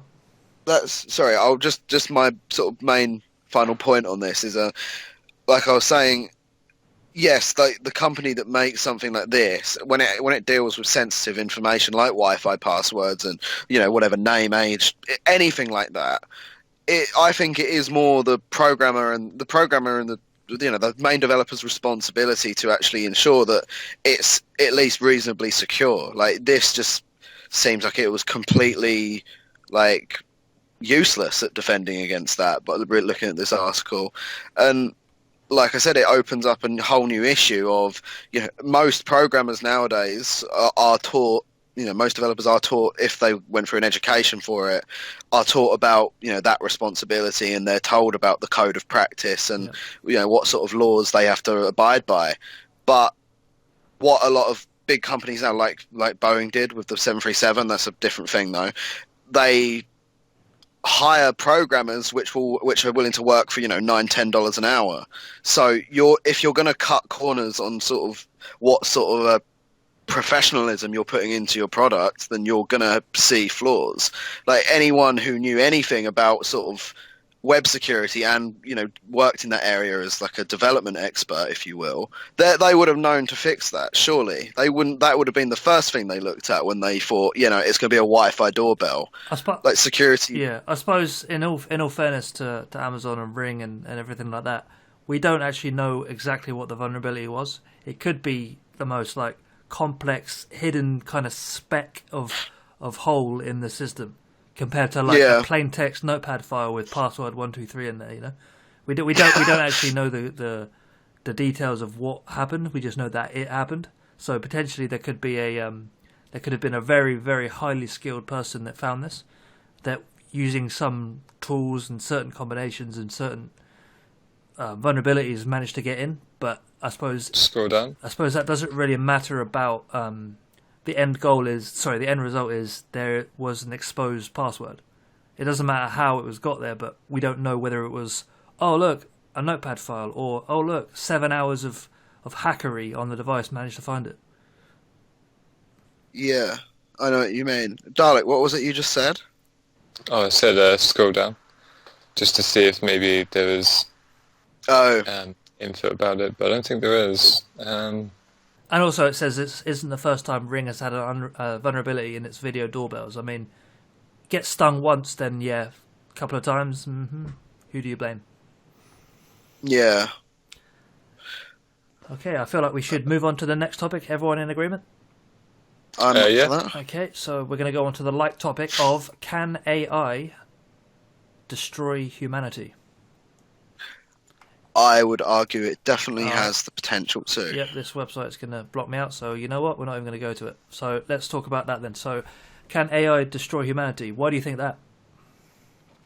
Well, it's more the way things are going in terms of how much of a reliance we have on AI nowadays. Like, AI is beginning to automate virtually everything in the world now. Like, there's speculation that it could even take the jobs of like the very people who create it. There's going to be AI that can write AI, and we've seen how that ended before. Like, Google found an AI that could basically, had like free reign over itself, didn't it? And it invented a new language.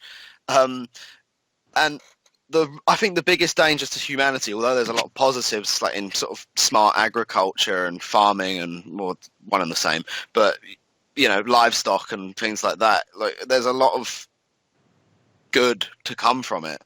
But if you think about, say a fully automated bus or a fully automated plane, like would you be happy being on a plane with no pilot, but the plane could apparently fly itself perfectly? Like, it doesn't matter what the AI is that you put in there. Like, it's only as good. It's only going to be as smart as the person who made the AI. And you're not going to have that human experience with AI anymore. Like, if you can put in a great AI as a pilot, sure, but you're not going to have the same. It's not going to have the same experiences or knowledge as a pilot of 20 years. It's just simple. It's as simple as that. Like, you guys all remember. Quite some time ago, there was the plane that crashed it crash landed in like a harbour in New York, I think. You mean the movie? Do you remember that one? The one that they made a movie with Tom Hanks? Yes, that one.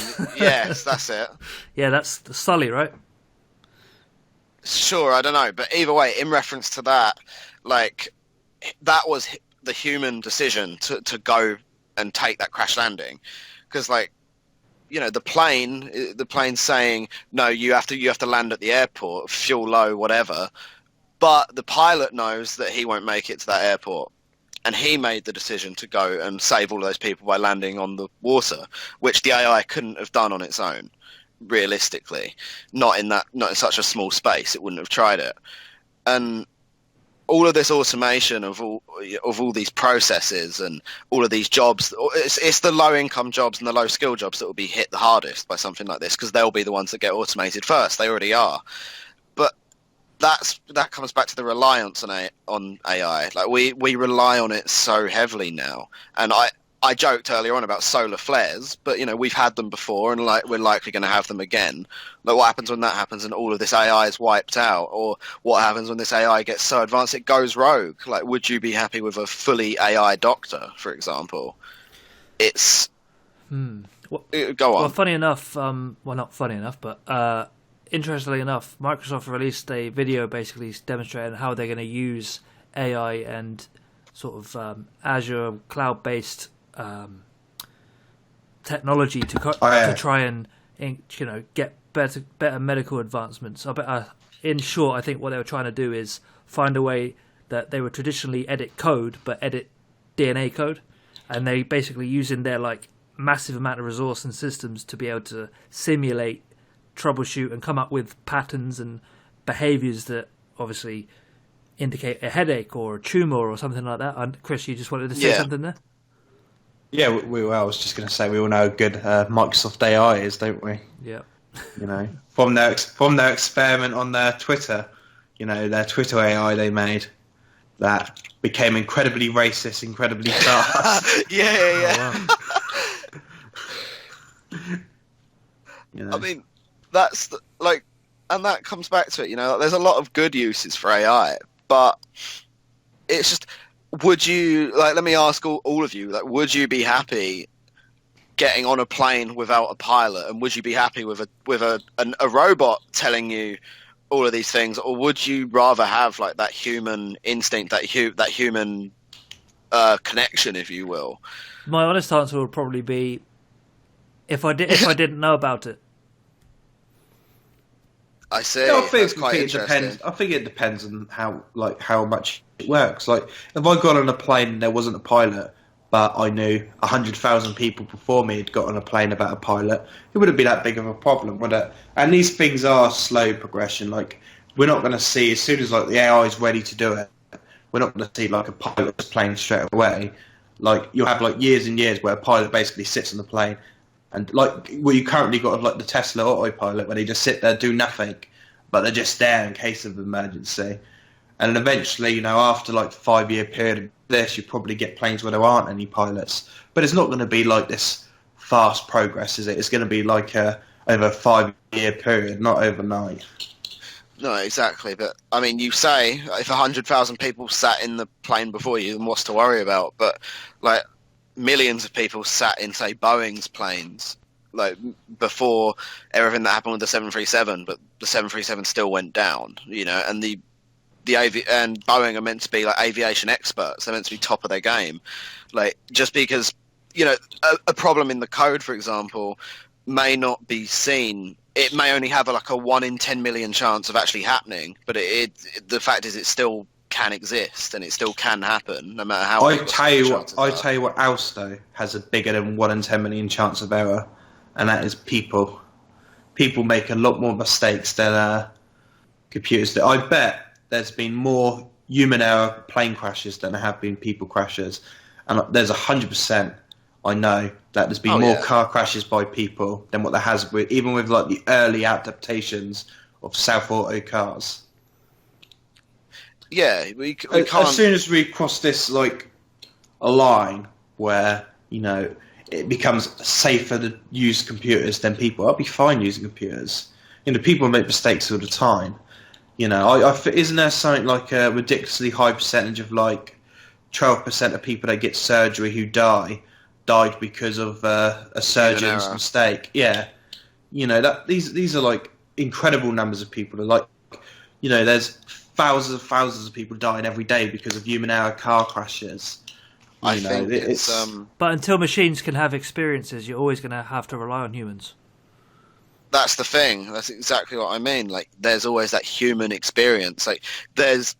We've been able to simulate about 5% of the brain, I think, using a computer, and it took something like 1 million cores to actually do it. And that's only 5%. An AI cannot equal the. It is not as smart as a human. It might be better at certain functions than humans, but in terms of human intelligence, it lacks that.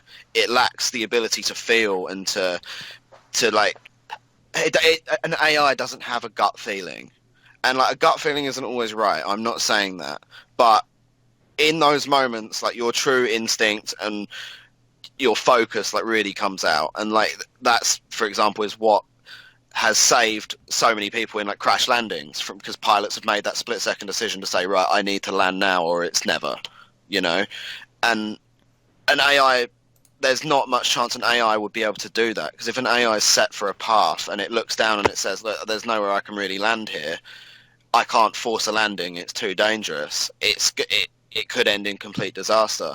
So until an AI can actually do the same as what a human could do, I think Adam's right in saying that it's like we're always going to have to trust people.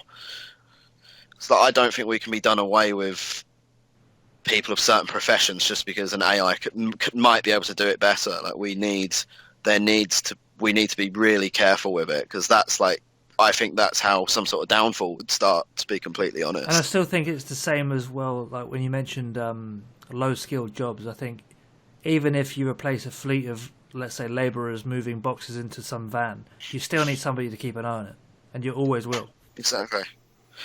Yeah, and then if, God forbid, those systems ever failed, but you've been running them for 30, 40 years, what are you going to do then? Like, all of the people that had those jobs, or all of the people that maybe couldn't qualify for anything else, like they're all long gone, or they're doing something different. And yeah, how would you refill those roles? Like, how exactly are you going to do that? Because if this ideal society where like a lot of these jobs, even a job as like high end as like programming, if those jobs have been replaced by AI, where are you going to find the people to replace the AI if something happens there? That's right. Like, and that's another thing with AI, like with all these sort of low skill jobs being knocked out the market, if you will. Like it's the middle class and the upper class that are deciding what should be automated. They're the ones producing it all, really. And then it's like the working class, which are sadly suffering for it. And how out of control would it have to get in that area before there's like an uprising about it?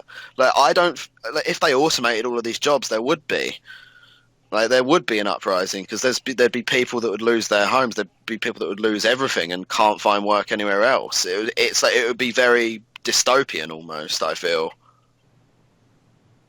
Yeah, that's a very, very good point, especially with the, if the like programming jobs, for example, are replaced by AI, then no one's going to bother learning it because, well, I mean, there'll still be some people learning it, but it definitely won't be as big because you've got machines that do it for you. Yeah, and like and because there's machines that do it for free, like there's not going to be many jobs for it anymore. So like, why would you waste your time putting all of that effort into a market you might never get a job in anyway? Like, you got such a low chance. Like, why not just go into something else?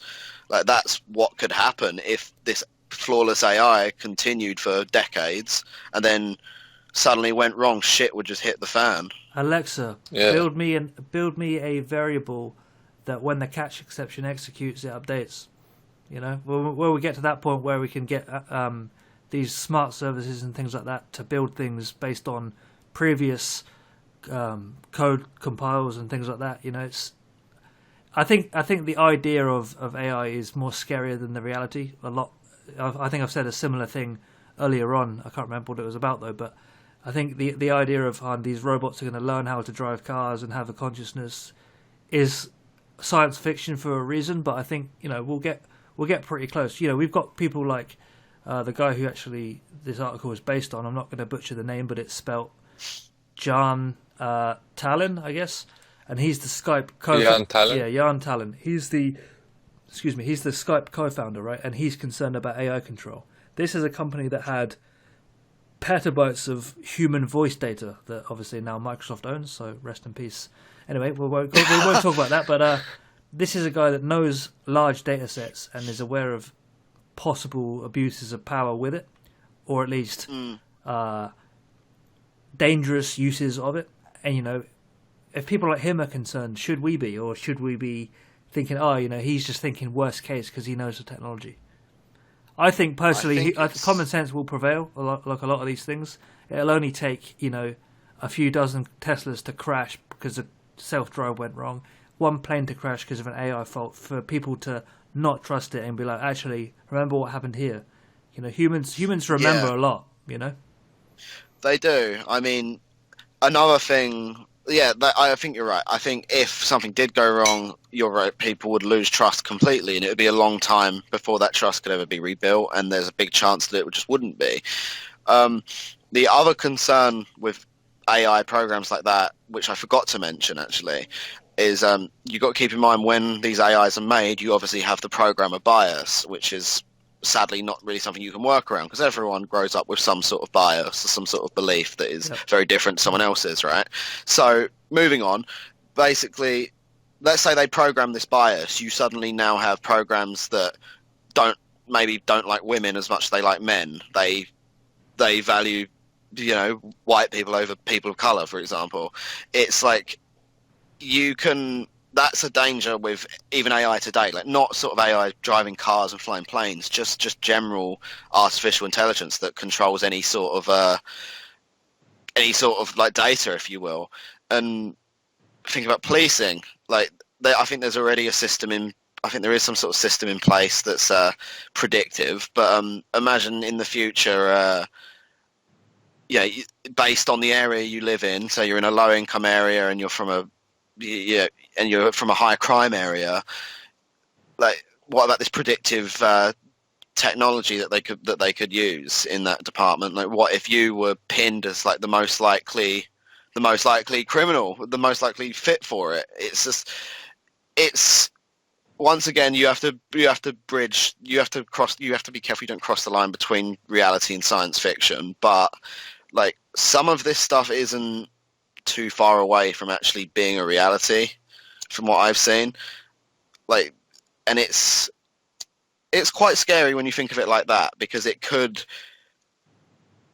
I'm more worried that it might turn into a Big Brother system as well, there is always that with, like, especially with big data and all of that's been on the rise and sort of been thrown around lately. I think it's just something to keep an eye on, and I don't necessarily think we should trust AI straight away, especially with how it's getting now. Like, all of these big new systems and stuff. I think we should just be careful.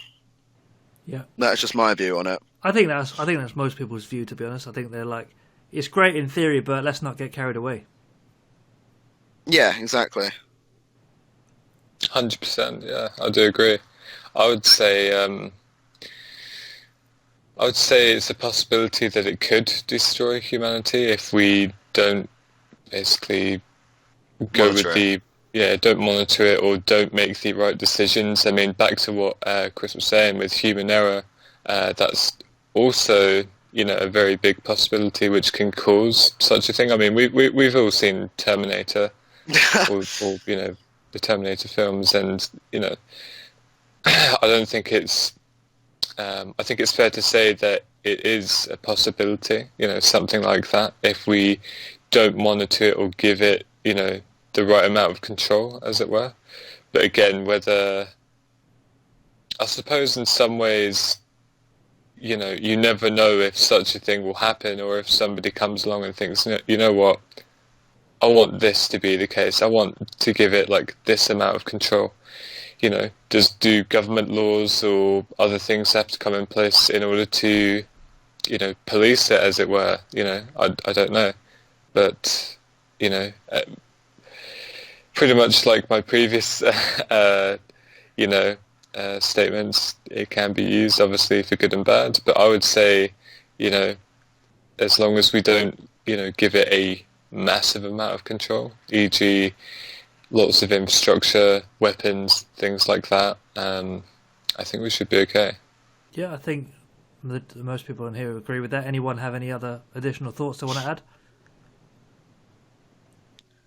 How about hackers? There's always that danger.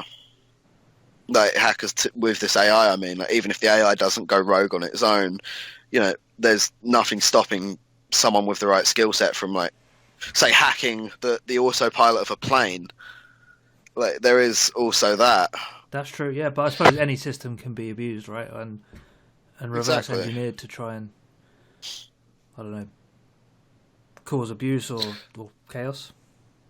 Yeah, I think for that, as long as companies give people, I would say a nice amount of money to fund things like that, then, I think But there's always going to be I someone think- with a bigger pile of money on the other side doing it. Exactly. And like there is no, I mean, think of it like patching a video game, Dalek. Like there's no, sure you can put in your anti-hack for a while, but someone's going to find a way around it, and they're going to of beat course. they'll beat the developer to it eventually. You know, like the only reason, I mean, I think a big reason there is so much security on some systems is because, you know, they have like penetration tested it and they found the vulnerabilities, but all someone has to do is find another one that they haven't noticed yet. So I think that's the more realistic idea. Like in terms of AIs going rogue, maybe not, but I think the more realistic view is saying, you know, there is always now the risk of someone hacking this system and causing a lot of damage and potentially death. I think that's the realist point of view, I'd say. But I suppose that danger would have been there without AI as well. So, for example, you've got various systems that are closed to outside influence, i.e., not able to be accessed over internet or remotely. So, it's the same as like, yeah, you probably can't hack into a power station, but you can plug in with a laptop and change some stuff, right? You actually have to get, you know what I mean? So it's not always going to be about like remote in from a million miles away. It's, you know, location is pretty key with that kind of thing, and how well it's kind of isolated within itself instead of being reaching out to the web or, you know, checking into certain servers or whatever it is. So I think that the problem of hackers is going to be their AI or not. Yeah, I would agree with that. True. Okay, so I think it's a good time now to move on to the next tab. Just want to check that you're still there, Chris. Haven't fallen asleep on us. Yeah, no, I'm still there. Cool. All right, so we'll go. Next one would be: most Americans don't think it's possible to keep their data private. More than 60% of US adults believe it's impossible to go one day without a company or the government collecting data from them. Agree or disagree? Most Americans are correct. Yeah, why is that? Agree. Well, I mean, Well, it is just impossible, isn't it? It's, you know, you've got so many companies now trying to collect your data. I imagine most Americans have a mobile phone that collects data on a daily basis. Most Americans probably have something like an Alexa, I imagine, nowadays, or a Google Home or something like that. All that collects data. Most Americans probably use Facebook on a daily basis. Like, it's a silly thing even to consider the fact that this is even up for discussion, really. Yeah, I agree with Chris on that one. Like it's and you think even the people who don't do those things, like with mobile phones and whatnot, they may do other things on the internet. Even if they don't have Facebook, they're still gonna say go online to fill out their details for car insurance, for their house insurance, for their medical insurance. Like they're giving, I think most people, unless you are completely like living under a rock or living in a cave somewhere, you are in some way putting data out there, even if it's the smallest amount. I think everyone does it, like regardless of how much we try and avoid it. So yeah, like most Americans definitely are right. Like their data can't really be kept private. Like some of it can, but most of it no. Like most of it, I think you give away without really realizing. Yeah, and I think, you know, if you have like a group of 100,000 people part of one place and you're not a part of it, you not being in that place stands out. So you've almost got got like exposure by not being included, if that makes sense. So for example, if you don't have Facebook but you're in photos with people that do have Facebook, Facebook will pick that up and be like, okay, this person is not on Facebook, and kind of build a ghost profile about you. So even if you're, and then go on. I was saying, as soon as some data then comes out, which is the best fit for that profile they've built, boom, there you are. Yeah. There was also something else. It's actually funny. Like I'll give you a prime example, and you can look this up. Like the numbers may be slightly off, but it is a real thing. This is an example of how much data has actually been made public in America. I think it's 95% of, or around the 90% mark of the American population, as long as you know their gender, their date of birth and their zip code, you can find the exact people. And that's around 90% of the population. You can find them to the name and address just with those three things. That's all you need. So like that's just a pure indication of how much data is actually out there and has already been put to use, you know? So like, it's more than 60% of US adults. It's virtually most of America. But do you agree with when they say impossible to go one day? Yeah, Impossible to go one day. Yeah, impossible to go one day without a company or government collecting the data. Yeah, for sure, it's designed to collect everything about them, cameras, internet use, yada yada. But do you think there's a way that you can be private? I mean, it really does depend. Like, it depends what sort of privacy you want. Like, sure, you can go offline for a week or so, but like, even unless then, you're building a log cabin in the woods and never going on the internet. Yeah, like even when you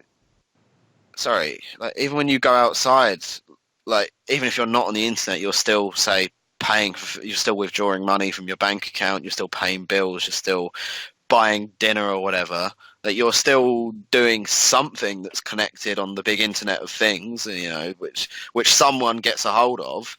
Like, unless you were to completely, as Chris said, build a log cabin and almost section yourself off from the world. Like, I don't think it's possible to go necessarily more than a day without giving away some sort of data, or at least putting something out there.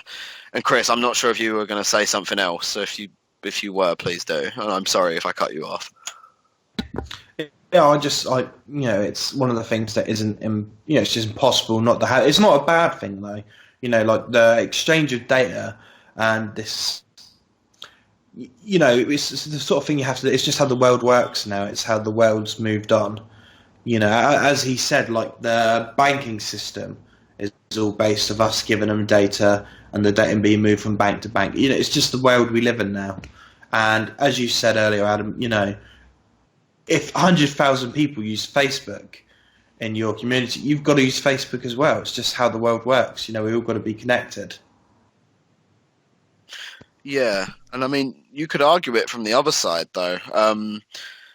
Like this data collection. Like, let's go back to what you said about ghost profiles, Adam, if you will. In the future, where everyone's data is, let's say, quite widely known, give or take, are the people that suddenly don't have like any sort of online footprint, or any sort of data production, if you will, are those people going to be outlined as like the odd ones out? Are they going to be, is there going to be a day where potential employers look at things like that and they say, hold on a minute, why does this guy just like not exist? That's shady. But I've even been told by someone who worked in recruitment, like if it's okay to keep all your Facebook profile and your Twitter profile private, but if you don't have if you don't have any social media presence whatsoever, that can also be viewed as a negative sometimes, because it's like it makes people think, what has this guy got to hide? So like, could we be? I've definitely seen articles where it's been like companies have refused to hire people based off like them not giving over their Facebook name and stuff. Not having that available. Yeah. It's just the sort of thing that companies want now when they hire you. Is they want to see your social media and see the sort of things you post, because obviously you only want to have an association with someone if they have certain views and such. It's just the way the world's gone now, data isn't really seen to be private now. It's mostly a public thing. Mm. It's a shame it's gone that way, but, this is what happens when, four of the biggest tech companies that have came out in like in the 90s or the noughties were all based off the idea of getting your data to sell it as advertising. Facebook, Google, Amazon. I think the only actual tech company that does consider privacy an actual thing is probably Apple, and maybe even Microsoft slightly. All the other tech companies out there, their whole entire business plan is to get your data so they can sell it. Facebook doesn't charge you money. It's because Facebook makes the money of you freely giving them your data. And it's the same with Google. The Google search engines never cost money. Gmail's never cost money. It's because you are the product. They take your information and they sell it to advertisers. Indeed. You are more valuable. No, the data you produce is more valuable than you at the end of the day. And I mean, it's Chris, the way you put it was actually quite scary. I'm not going to lie. That was pretty intense. So hats off to you. It's true. I mean, there's only 4 big companies that kind of own everything nowadays. You know, Microsoft, Google, Facebook, Amazon, and they always, buy all of the smaller things so that it's part of their flock, as it were. And pretty much everything that you buy, everything that you see, everything that you hear is pretty much going to be by these few companies. But to play devil's advocate, though, these companies are getting called out a lot more on the data, and they're not being like, oh, that's just what they do. They've got loads of data. Kind of, you are the product if you use it for free, so that's fine. There are governments and policies and laws like constantly battering these people about like, why are you not doing this with this sort of data? Why are you keeping this data there? And why is the data for that sort of industry not housed within the country that it's produced in? There, so I don't think it's just a case of, oh, I know the big four have all the data and that's just the way it is nowadays. But I think that is the mindset. But the lawmakers are quickly sort of catching up and going, right, this has obviously got a bit out of hand now. So how do we actually make this so that, yes, they can have the data and they can sell it and do what their business model allows them to, but at the end of the day, data is more valuable than oil, right? So there's going to be, for years to come, we're going to see changes in data policies and how you can store it, how you can transfer it, the amount of time you can retain data for. There's a thing called data retention. Can you have it for like 10 years, for lifetime? Who can you sell it to? Are there certain countries that are limited? What happens if you sell or give data to somebody else? Is there punishments for that? So I think that's going to shape the way companies take data. Whereas before it's like a gold rush. Quickly, how can we get as many emails and GPS coordinates and heartbeat times and blood types and stress levels and what they searched on Google and where they like to eat on a Friday? Where can we get all that information and pile it? I think that will be shaped by policy and procedure, and I think that's what we're seeing slowly. Maybe too slow, but it's definitely coming, big time. I would agree. There is one thing though with that. Sorry, Dalek, just one quick thing. An argument I actually did talk about this with someone the other day when it came to big data and so on. One argument I heard is that all of this data that they're gathering is to some extent unnecessary, and a lot of it, they're in some ways they're spending more money than they're actually gaining from it. It did leave me wondering: is there actually a point with all of this data collection? So that they can sell things to you. Like you have to keep in mind the cut-off, like the millions of people they take this data from to try and market things to them. You have to think how many of them are actually going to buy the product they're being shown. And I heard from someone the other day, they actually said that they think all of this with the big data and all of this data being collected, all of this money being spent is actually what could contribute greatly to an economic collapse, because there's all of this money just being purged, but there's not necessarily that money coming back. So, would you agree that there's a point in data collection where things could maybe get that bad, where companies are going to start, almost like losing money because they've put all of this time and effort and cash into doing this data collection, but it's no longer getting them anything? No, I agree with what you say about there'll be a large majority of it that's just useless crap, right? It's just filler data, if you like, but big data being big data, the very point of it is you have to have masses and masses amounts of it to be able to dissect and get what you need out of it. You kind of use it as a search tool rather than a product to then sell to places. So if you know that, let's say you've got 10 years of data for a company, right, or customer base, yes, it might not be that great knowing that everyone who you took data from who was 18 is now 28, and they've grown up a little bit more, they've got different interests, whatever, so not necessarily useful. The fact that you can see what they liked in the progression and the timeline and things like that, it almost means that the more data over the bigger time frame, the more valuable it becomes. I see. That's a very good point. That's quite scary, actually. Yeah. So hence why, like, there's a gold rush, you know? Yes, yeah. Dalek, I think you were going to say something just before I start talking about that.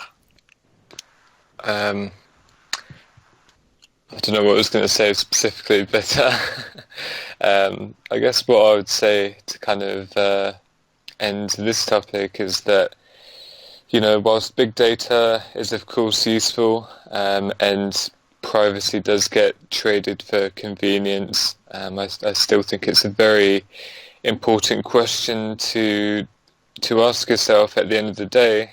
You know, whether it's worth sacrificing it, because if you ask the question to people, if you ask the question, would you like it if somebody went through your phone and basically checked everything that you did? Typically the answer would be no. But then when people don't see it happening, then they just don't care because they don't think it's happening, you know, out of sight, out of mind type of deal. Blissful ignorance.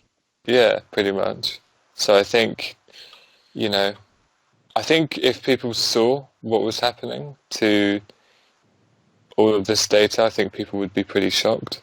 But I guess the question that I'm trying to put in people's heads here is it worth it, you know, your convenience for your privacy, and how much do you want to give up before it's too late? And we'll leave it with that thought. So next up on the discussion, we're just going to move on to the other tab, is demonstrators scan public faces in DC to show lack of facial recognition laws. So I suppose this kind of loosely ties into what we were talking about with AI and the whole data privacy, things like that. So I suppose we'll try and keep it as brief as possible here, but facial recognition technology, I don't really have too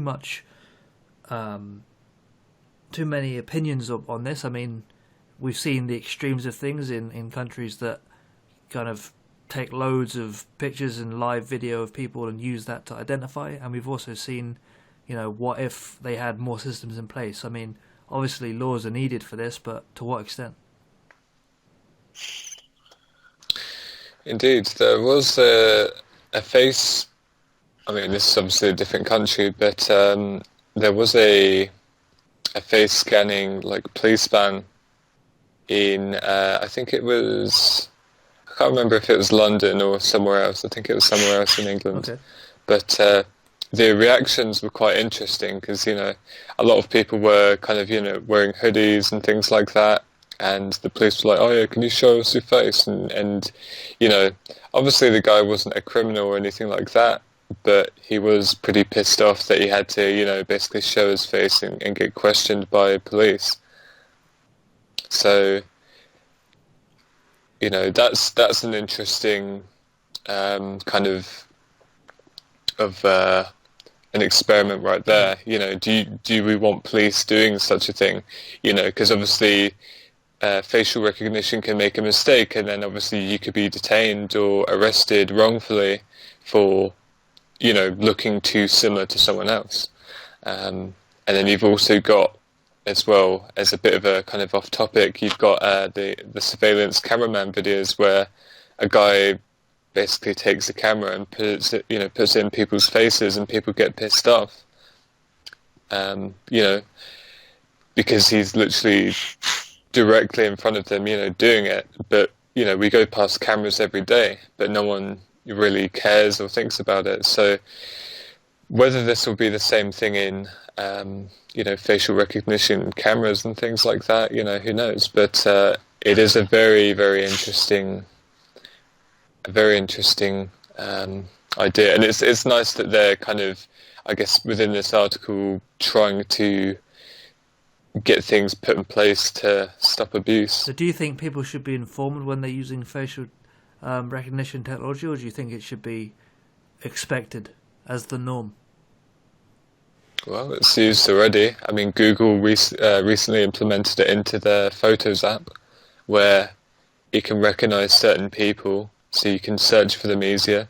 Facebook already uses it. Pretty sure Snapchat also partially to an extent uses it too. What about from a law enforcement point of view? Well, I think it should be. I think some laws should be implemented, but I suppose it sort of goes back to big data as well, and the privacy of that. So I don't know. I think there should be some put in place, because obviously a lot of it can be used for probably malicious purposes to a degree. But time will tell. Yep. Yeah. Well, one thing that's been spoken about is false matches with the facial recognition. Sorry, that's on the article. If you scroll down, Adam. Basically, they scanned. They put US lawmakers' faces on a database of criminal mugshots, and it found 28 false matches. So I think, from what I can gather, like some of these, what these demonstrators want, I think they're trying to emphasize on that, because from a law enforcement perspective, like if, let's say, facial recognition was to be used, like it would have to be very accurate, because if it is a false match, like what do we do then, especially when someone fits the profile? But what if it does end in like innocent people getting accused of things they didn't even do, for things that happened in places they never even went? It could be, there is that danger with it as well. I suppose it would be used in conjunction with other stuff, like, we know that you were here and here between I would these hope dates, so, yeah. So now we've got facial recognition that says you were here as well. So hopefully it's a tool to be used, not a justice system in itself type thing. Yeah, not the judge, jury, and execution. That's the phrase I was looking for. Thank you. Yeah. Yeah. Anyone else have any thoughts on this particular topic, or shall we move on? Okay, I'll take the silence as golden. You're either falling asleep or we'll move on. So we've got this. Long story short, an author of Filter Bubble, Eli Pariser, correct me if I'm wrong, on why we need publicly owned social networks. Private spaces can't give us everything we need from a life online, the internet activist says. So do you think we should have publicly owned social networks as opposed to certain companies owning the whole thing and being a private company? Thoughts? There was, I did find out yesterday actually, that Wikipedia wants to make their own, well, the founder of Wikipedia wants to make his own social media and have donations basically as the source of income. And there was also another social media that I bumped into that kind of, well, supposedly worked on the privacy side of things. But I think the issue there is that so many people are on Facebook and Twitter, Instagram, and all these other social media sites. It's going to be pretty impossible to get them onto other social media websites, because again, the majority of people in general don't care about privacy. Now, private versus public. When we say public, who specifically will own it? Will it be a government, or? I think it basically means that it's kind of, the ownership is shared within both user and organization. So you give access to whatever. They don't immediately have access to every message, every this, every that, every that. You kind of have a piece of the puzzle, is what I'm gathering from this. But just going on what you said about, I don't think people actually care about data. I think they do, but I think, correct me if I'm wrong, but I think the damage has already been done by the big social networks out there. That I just think it's just too hard to get people to move. You think Google tried to start their own social media company? I can't remember. Was it Google Plus? Google Plus. That's it, and they failed. And it's like, if Google tried it and failed, what really is the chance of someone else trying it and succeeding? I think Facebook just is the social media now. I don't think I don't think there's much of a chance or an option to change from Facebook. I just think that's the social media everyone uses, and unless everyone moves from Facebook to someone else, that's just it. And I think it's going to be impossible to get everyone move at the same time. You're right, and I think some of the when it comes to this, I think some of it is the responsibility of the user as well. Like, obviously, it's not just the big companies to blame. Like, there are, for example, there's a lot of people out there that make Facebook profiles for their pets and for their babies. It's like you're like, that is just a bit reckless, in my opinion. But I mean, on topic of this, like, they're talking about having a healthier digital space, and one argument that they've made is they're saying that the article actually agrees with what you just said. They said, I think we need both private platforms that are more public friendly, but also platforms that are publicly owned where people feel like they have real ownership. And their reasoning for that is because people behave really differently when they own something. They take better care of it. So, and right now nobody feels like they're responsible for picking up the trash. So there is that. Like, I think it's a good idea on paper. It's one of them, but I don't feel like everyone's going to suddenly take on the attitude of, okay, the part of this is mine now, I should do what I can. Like, they're still going to use it for the same thing. So I don't know if giving ownership to some of the public would actually do more harm than good in some ways. Yeah, it's one of the things. It's a good idea, but it's also about 10 years too late. Yes. Yeah, I think hindsight's a wonderful thing, you know. Oh, we should have done it this way. Yeah, because we all know that, you know, Mark Zuckerberg is a robot. And, you know, Facebook basically is one of, like, you know, if you wanted to have a social network, Facebook is basically the worst social network you can have, you know, of how they collect all the data and sell it off. You know, how, as you said earlier, like, Mark Zuckerberg is, like, hypocritical basically over things like TikTok, even though he refuses to disallow political ads himself, you know.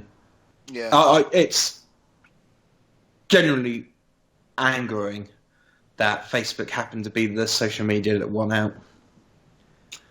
They almost got too big for their own good, right? Yeah, basically. And, you know, Mark Zuckerberg is a hypocrite because, you know, he says all this stuff about how, as you said earlier, like, oh, it's good to get rid of privacy, or we're breaking down barriers. This is a man who bought, like, the houses around his house. That is true. You know, so he could have privacy. Yeah, but then he's there, like, you know, getting rid of privacy is a good thing. You know, it's, you know, we're building communities and whatnot.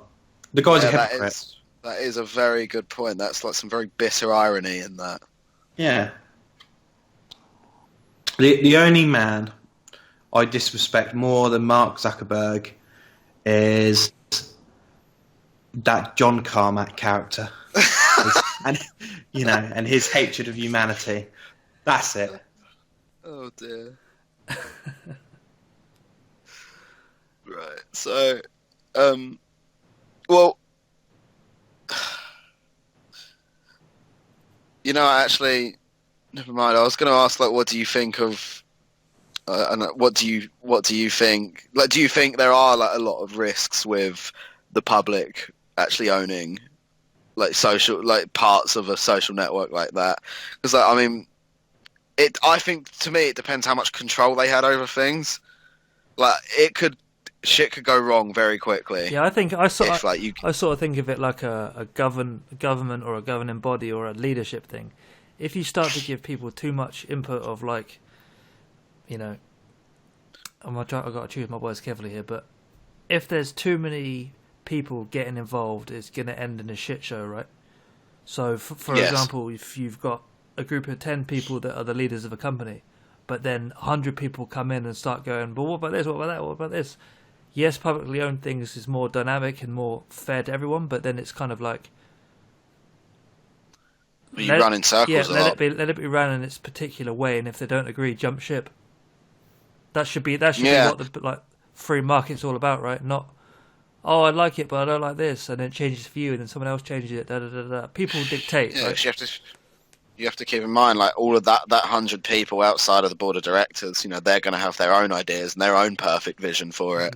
So, like, if you say, yeah, we're going to give everyone equal input, like, how are you going to do that if no one can settle on an idea? It's like trying to align morals. Like you can't do it. Like everyone's morals are different. Like you're never going to be able to. And it's the same with this. You're never going to be able to you can't make everyone happy. Essentially, That's right. Like it's and even in a small group of 100 people compared to the however many millions of users Facebook has, like even that would be impossible. So how would you do it with like an even bigger number? Yeah, definitely interesting to think about there. I think what we should do, well, we're closing towards the end of the show, so we'll talk about the last topic of the evening. So I believe, Taylor, you added this one in. I put in the AI one. Who added the Project Nightingale one? I added this one in. Okay, feel free. Go ahead. Well, I stuck this one in because last Sunday I had an interesting conversation with some people about Google buying Fitbit. Mm-hmm. And that was actually last Sunday. About this time I had this conversation about Google buying Fitbit. And I think they said they weren't going to use people's personal health as data. Those people that you were speaking to sound like highly intelligent people. You know, I mean, you should try and listen to them a bit more about their input. No, but yeah, I think as of the last couple of days, they've said that maybe we will, if I'm not wrong. Yeah, you know they've basically bought Fitbit for their personal data. This is the evidence to say they have. And not a single person is surprised. Nope. No. Not one person. I think that's one thing to point out now. Actually, it's like things like this. Like, you see, like the headline pretty much jumps out at you, right? Google's Project Nightingale gathers personal health data on millions of Americans. Like, it sounds quite foreboding, actually. But like nowadays, headlines like this don't make the front page anymore because like people expect it to happen almost. People aren't surprised, and Yeah. like, I mean, like imagine this 10 years ago. Like, imagine the absolute outcry there would have been if something like this had happened back then. But like nowadays, like you read it and you think, yeah, same old. It's as we said like earlier, like it's not happened overnight. This is over years and years and years been a slow corrosion of the idea of privacy. Yeah. You know, it's one of the things where, you know, if you tried to tell someone like 20 years ago that they're basically going to sacrifice all the privacy they had to have just the convenience of like a mobile phone and like an Alexa and a Ring.com doorbell, they would like think you're absolutely mad. But this is just how the world's gone now. It's personal data isn't personal no more. It's basically public. You know, it's information that we've surrendered over ourselves en masse, which is now being used to basically categorize our stuff and make services for us to buy. Yeah. But then I'm just getting popcorn ready for that next big data leak. Yeah. I mean, it's one thing for everything else. It's another thing to have someone's medical history. Yeah. Can you remember? I think it was a couple of years ago. I think it was like some hospital when there was messaging out like AIDS results, accidentally sent it as they CC'd everyone in the email instead of BCC'd. Oh, and it just like they basically just leaked like 1,000 people's email addresses of people that like have like HIV positive. And it's just the sort of thing like, you know, it's going to happen within like the next 5 years. There's going to be a massive leak, and it's going to be one of the things like, just go on this website, type in someone's name, and you're going to just see their medical records. Because, you know, leaks happen all the time. Yeah, and like that's quite scary. Like medical records are in their own right, I suppose, quite dangerous to just be given to anyone. But like similar things can happen with, I suppose, other sensitive information, which actually could put people in danger. You know, it could put people in real danger. So it's like, yeah, like, I can't say I have much good to say about this, because especially if they said, you know, they started off saying, I think you said, Chris, they started off saying, you know, we're not going to use that data, but now they've turned around and said, yep, no, we're gathering that, we've got that. So yeah, they were doing it before they had Fitbit. Exactly. Now they've got Fitbit, it's going to be revved up. Yeah, and it was quite deceptive, in my opinion, for them to be like, yeah, no, we're not going to use it. But then it's just like a complete 180 as soon as they got it secured. It's like, I, like the big part of that is trust. Like, sure, we're going to give away our data whether we like it or not, but like that's how you piss people off. Like, you do things like this. You openly lie, and then or you promise something, then change your mind. You go back on your word. Like, companies that this big, with that much power and that much of a hold on the internet in general, I don't think they should do things like that. It's quite. I think it gives them a very poor image. However, No, it's just- what if, we're very quick, myself included, to jump on the whole, this company shouldn't have this data because they could find out all of the personal stuff that could be leaked, yada yada. Cool, I agree. What if, within a month, Microsoft and Google find cures for this due to pattern recognition from previous data purchased? Suddenly public opinion will change overnight. I know, yeah. I was going to actually say something about that, about the positives of it, because it's not all bad. And I didn't quite think of. I wasn't quite as ambitious. I didn't think cures. I just thought, sort of prevention for. Well, yeah, even so, yeah. Oh no, I'm not criticising. I think that's a really good point. Like, it could lead to something big like that, and I hope it does. It's just, even so though, like, you can. Yeah, they should talk about that more. I don't think it's likely though, is it? Because Google's not a pharmaceutical company. Google's a data collection company. They're collecting this data to sell products, aren't they? Google doesn't have a Google Health or anything that, or do they? Am I unaware of this? I just assume that Google's gathering this information to help sell products. No, but what I'm saying is that the PR of finding something like that and showing the advantages of it would very quickly outweigh the medical records, the search history of that. It's. I think it's important to be skeptical of this. Agreed, but we should also give them the benefit of the doubt. That's just further proof, though, of the idea of erosion of privacy for more convenience, because that is basically the same thing of we've given our data to find a cure for this problem. It's basically the equivalent of we've given our data to have access to mobile phones. Yeah, it's just the further convenience that helps. It's the spoonful of sugar that comes with the erosion of privacy. I suppose true. If you go up with someone on the street and say to them, how much for your health records? How much money do you reckon you'd have to offer them to give it up? But Google's basically just collecting people's health records for pennies for a record. Basically, I wouldn't give my health records over for like pennies on the thing. But this is how Google's not even asking these people for their health records.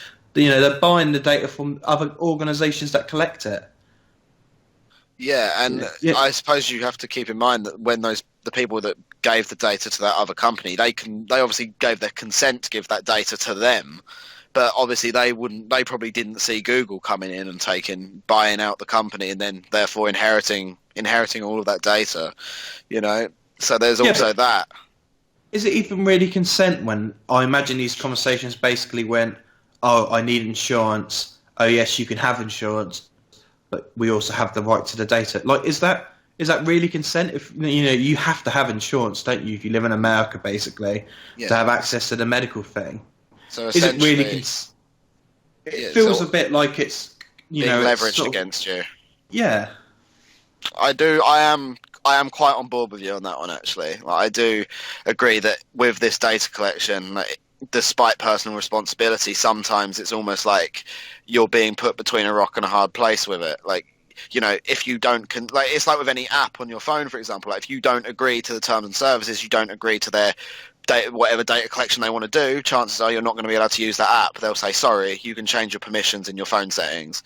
Like, it's almost like they're teasing you. It's like a carrot on a stick, And the problem is, like, there's no way around that. Like, you say, oh, but I don't want my phone to have access to this. I don't want this to be collected about me online. But then you try and do what you were trying to do, and it says, sorry, you didn't give permission for this, so we can't do it. Like, it's not actually asking you for your permission, really. It's saying you have to give us you have to say yes to this, otherwise we're not going to let you use the program.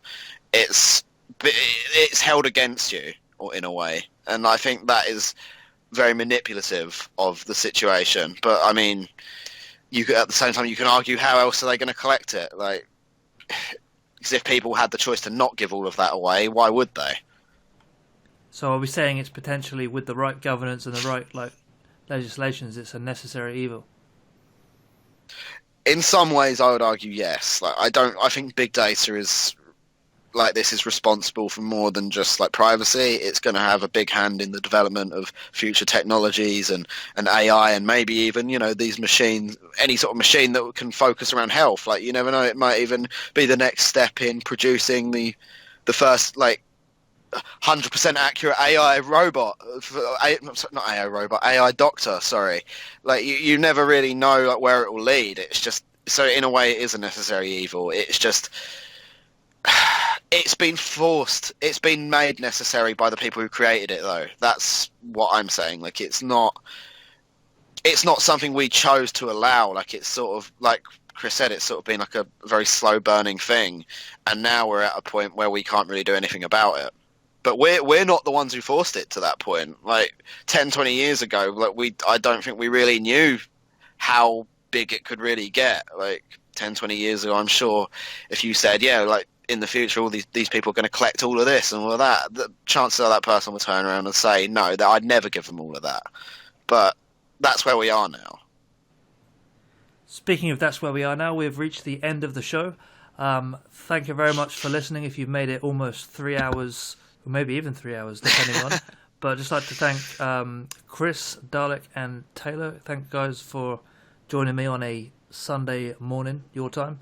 I'll probably have to end it there just to the fact I've got work in the morning and it's midnight. So, if you made it this far, congratulations to you. This has been the first, technically the first one was the unreleased secret project that we don't have to talk about, but the first officially released Caught in the Web podcast. Thank you very much for listening, and I'll let you guys give some closing words if you want. Go for it.